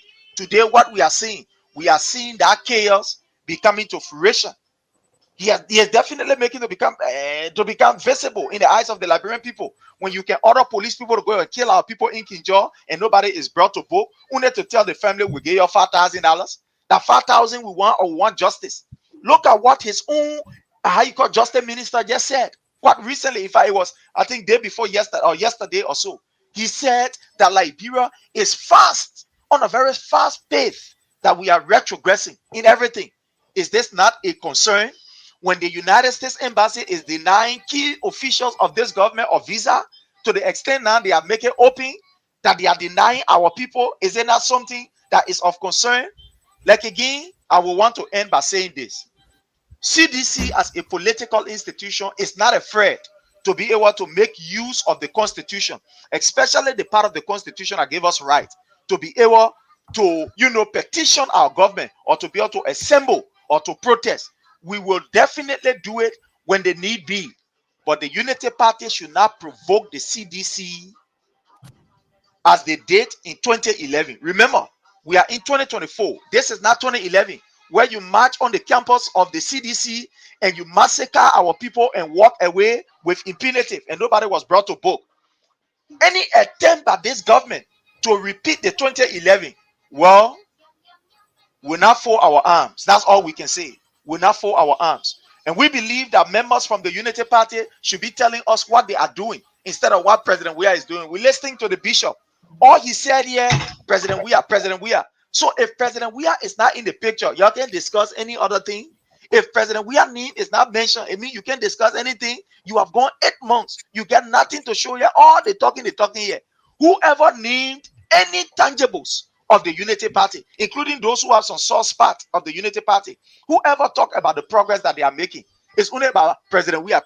And thank you for doing that, because we know that President Weah is the alternative for good governance in Liberia. President Weah is the alternative for development in Liberia. President Weah is that particular emulsifier. President Weah is that particular catalyst to take our nation to a brighter path. And we want to say to all citizens, believe in your institution, believe in your revolution, believe in your political religion, believe in your political belief. The CDC is the way forward. Be proud of your political institution. Be proud of your belief. This is our belief, this is our religion, and this is our life. Everything that we breathe and say is about the CDC, because it is only this institution that has the ability to transform Liberia. We saw it under President Weah in less than 6 years. In less than 6 years, look at the amount of development that we saw under His Excellency. The building of state-of-the-art park that we have never seen, that cannot be compared to the $10 million that was given to the Unity Party by Chevron. Look at what we saw under His Excellency as it relates to the development of the young people mind at the level of the University of Liberia, tuition free. Today, is that what we are seeing? Instead of providing tuition free for the people, you are killing the people. We want to say to every citizen, to end with this, Amanda Awetu, continue to defend the revolution, continue to be proud of His Excellency President Dr. Weah, and support his agenda for a better Liberia. Anything President Weah say, it is the right thing, and that's what we must follow. Thank you so much for giving me the opportunity. Thank you very much, President. Fast check, Kerry, Sierra and there's some of the immigration the visa is suspended in Sierra Leone as well, so it's not Liberia alone. I don't want to make that clear. Sierra Leone also the same visa problem. I don't want to pass that information. Thank you very much. No, I'm talking about Sierra Leone. I want to know about Sierra Leone. Liberia I'm talking about. So they suspend their own, nobody suspended for, but Liberia, it was for a specific purpose. It was for a specific purpose. Mr. Sheriff, thank you guys for your closing statement. I just let the power you say anything, President. We are say that true. It's correct. You're perfect. Thank you for your contribution to that, Mr. Sheriff. Let's hear from you, Councilor Freeman, your closing statement. As I was listening to Prince Sharif, one of the observer wrote, and she said, "Everyone for themselves except Liberia." Now, Prince spoke so passionately about what I may call even a political campaign speech. That's exactly right. But look, the fact is, I wonder sometimes whether Mr. Sharif, as you're very vocal when it comes to the CDC, and I admire your tenacity for that. But is he frozen? Can he hear me? It's frozen. All right. Hopefully he hears me. But look, I'm here. I'm he's listening. I don't know what's happening, but I'm here. I'm listening, please. Okay. Mr. Sherry, it's a good thing that you are pointing out all of the issues that, you know, are unfolding gradually in the current administration. But there's an old legal maxim, and this legal maxim goes the way: it's he who comes to equity must come with a clean hands. Okay, he who comes to equity must come with a clean hand. I'm sure you've heard that saying before. Very shortly in the CDC administration, I think about 3 months, in the span of 3 months, George Weah got a private plane. He started putting up personal buildings around the country. Within about a year or two, maybe, I may have the time frame wrong, the former finance minister, Twe, used $25 million and said he was mopping up the economy in such a way that is illegal and unlawful. And he served his entire term in office. There was no real investigation. He has never been held accountable. And the list goes on and on. So it's a good thing that you're recognizing where the current administration needs to actually, you know, improve and do better. And I agree with you. But what concerns me is this heightened partisanship. The heightened partisanship in the way in which you express your viewpoint. It appears to me this is not about Liberia. Exactly. It's simply about the CDC. And, you know, and that's fine, because, I mean, that's your political affiliation. That's fine. But let me remind everyone listening, including you, Mr. Sheriff, that ultimately it should be and it must be about Liberia. No, ultimately. Yeah. Otherwise, guess what's going to happen? We are going to remain exactly where we were the last 6 years. We're not going to move forward. Our young people are not going to be able to be in school. Mothers are not going to be able to put food on the table for the children to eat. Children will be hopping on the streets of red light because their parents cannot afford it.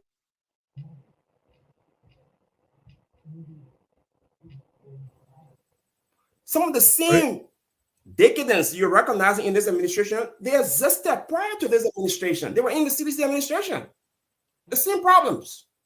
I wonder whether you are so passionate about it at that point.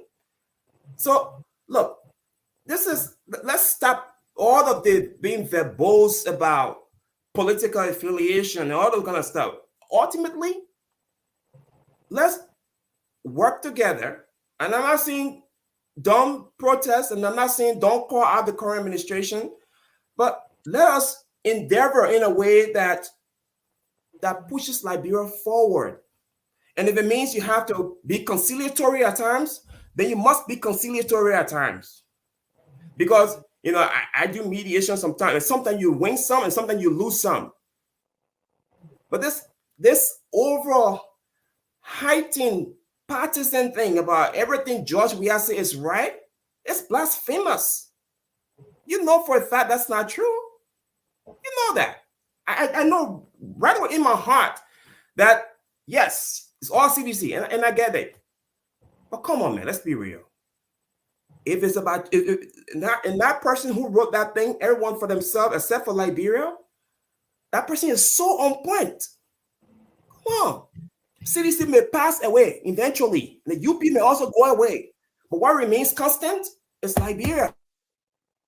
And posterity will hold us accountable if we don't get it right. And it's time we get it right. So when I say I'm not inspired by Liberia, I'm not inspired because it seemed from one government after the other.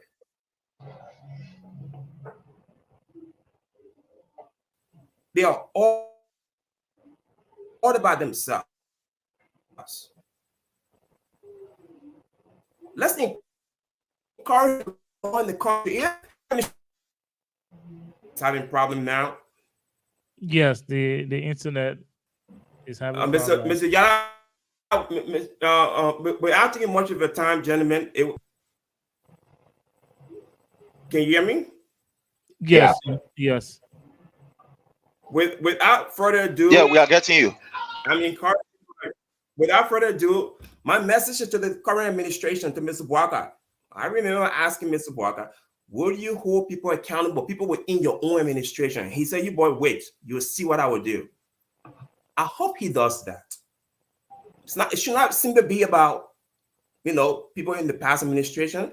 Even if the law prohibits him from prosecuting people in his current administration because of statute of limitation, I get it.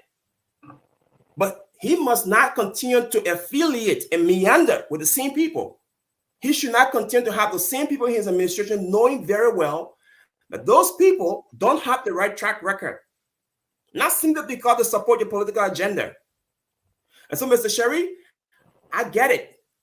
But please, that passion you have, sir, let's dedicate it to the real issues about Liberia.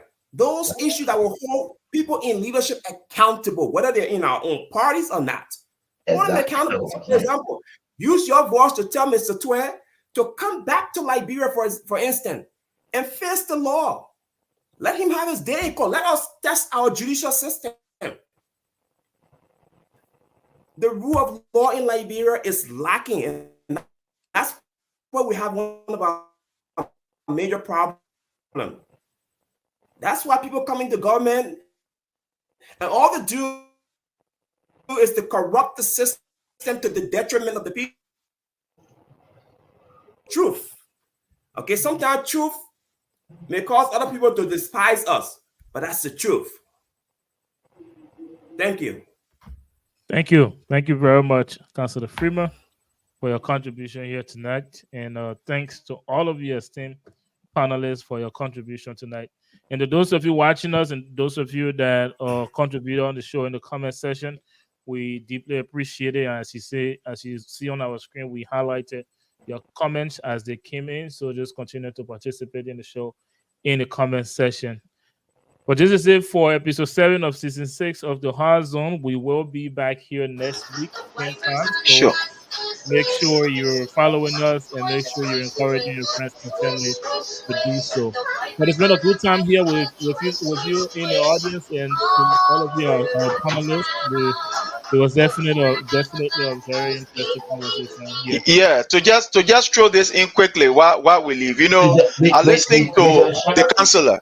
I listened to the councillor, and I want to say that President Weah is the way, the truth, and the light for a better Liberia. Sherry, by the time President Weah came to power, he brought down a nice tree house and built new one. It was one of the regime of President George Manneh Weah. We saw the poor people children that was giving opportunity to go to school, university without paying cent. We saw the building of roads. We saw hospital. We saw ministries living from people's houses into their own buildings. You understand? We saw roads being built. So we saw President Weah taking Liberians and sending them abroad. So we hope we'll be here next week. And we'll talk about that next week. So President Weah is the way, the truth, and the light politically for a better Liberia. And we believe in him. Yes. But thank you. We hope to be here next week to have more of this. By the time we are in the power, he brought down a nice tree house to build new one. No, but the thing is, even the information that they gave as it relates to President Weah buying jet, as far as we are concerned, we don't know of that. President Weah did not buy a jet when he was the president. Even at that, President Weah is the only man in the Republic of Liberia since 1847 that came to power with his own money. With his own money. You are aware of that. President Weah is the only president in the Republic of Liberia that made money before even coming to the presidency. You are aware of that. Why didn't he bring it down until he came to power? You say why didn't he what? A nice tree house. By the time he came to power, he broke it down and rebuilt it. Well, there is no time limit as far as the law is concerned. Whether somebody is supposed to bring a hot down, whether it's supposed to be we get Councilor Freeman here as illegal, man. I don't know where in the law it says to get special time you can bring a hot down and you can bail it. There are no time there. So anytime they That man was a millionaire before becoming president. Then we question his ability to pay her and bring her. Then keep sharing the money now. You're not president now. Even common people like, oh, we can remodel our house in Liberia there. I was saying, oh, okay, we not break it down more than 88 times to do this. So you're talking about somebody that made money before becoming president? I think it's unfair. You know, some of these assertions about President Weah is unfair. Like the councillor is saying, I think the rule of law is under attack and accountability is being bastardized. It's been you know, urinated upon on Broad Street by this particular administration. You know, accountability is no longer in existence again. Look beyond we are. You know, look at Liberia. Look at the Millennium Challenge report. Look at 2024 Millennium Challenge report. What it says about President Weah governance. What it says about accountability. Mr. Sherry, how do we call this segment of the show? Well, this time after the show, you know, behind the scene, conversation after the show. Look beyond we are. Look at beyond this man? How will I look beyond this man when this man gave the people who have been denied of opportunity since the foundation of this country? He gave them the opportunity. Why will I look beyond him? Why will I look beyond President Weah when this is the only man that decided that look, I will be a road to reach to our people? Why will I look beyond him? Why will I look beyond President Weah when this man has made the ultimate sacrifice for peace, for progress? But since here and not enough, now what we say get a mentor here, he said no. You want to bring somebody with no achievement. You bring in somebody that tastes saw and give it to Billy go for you to eat to go sell it to full man. He said he will vote for the man. If Nigeria was a serious country, but now just like you might work in jail for giving salt to Billy Gold. That is animal abuse. Not only that it was animal abuse, he also corrupt the full man by taking the full man money. You get salt to Billy Gold, eat it, it gets swallowed. They turn around, you go sell it. If Liberia were any serious country, but now he in jail. If you're watching us again, guys, he in jail. Mr. Sheriff, Mr. Weah, thank you guys for your contribution. Yes, sir. Yes, sir. Thank you. Have yourself a pleasant. Yeah, night. thank you. You know, Ali, when the United Party people can let them try about what Joseph Nyuma is doing. And you know what they put. Beef and the records, yeah. James, love, baby. I cross my heart for you. You're the one that brings me joy, so I won't lie to you. I know it's hard to believe, but let me be little one for you. Of all girls, I swear I fall for you. Ma, you give me reason to love you. I will not put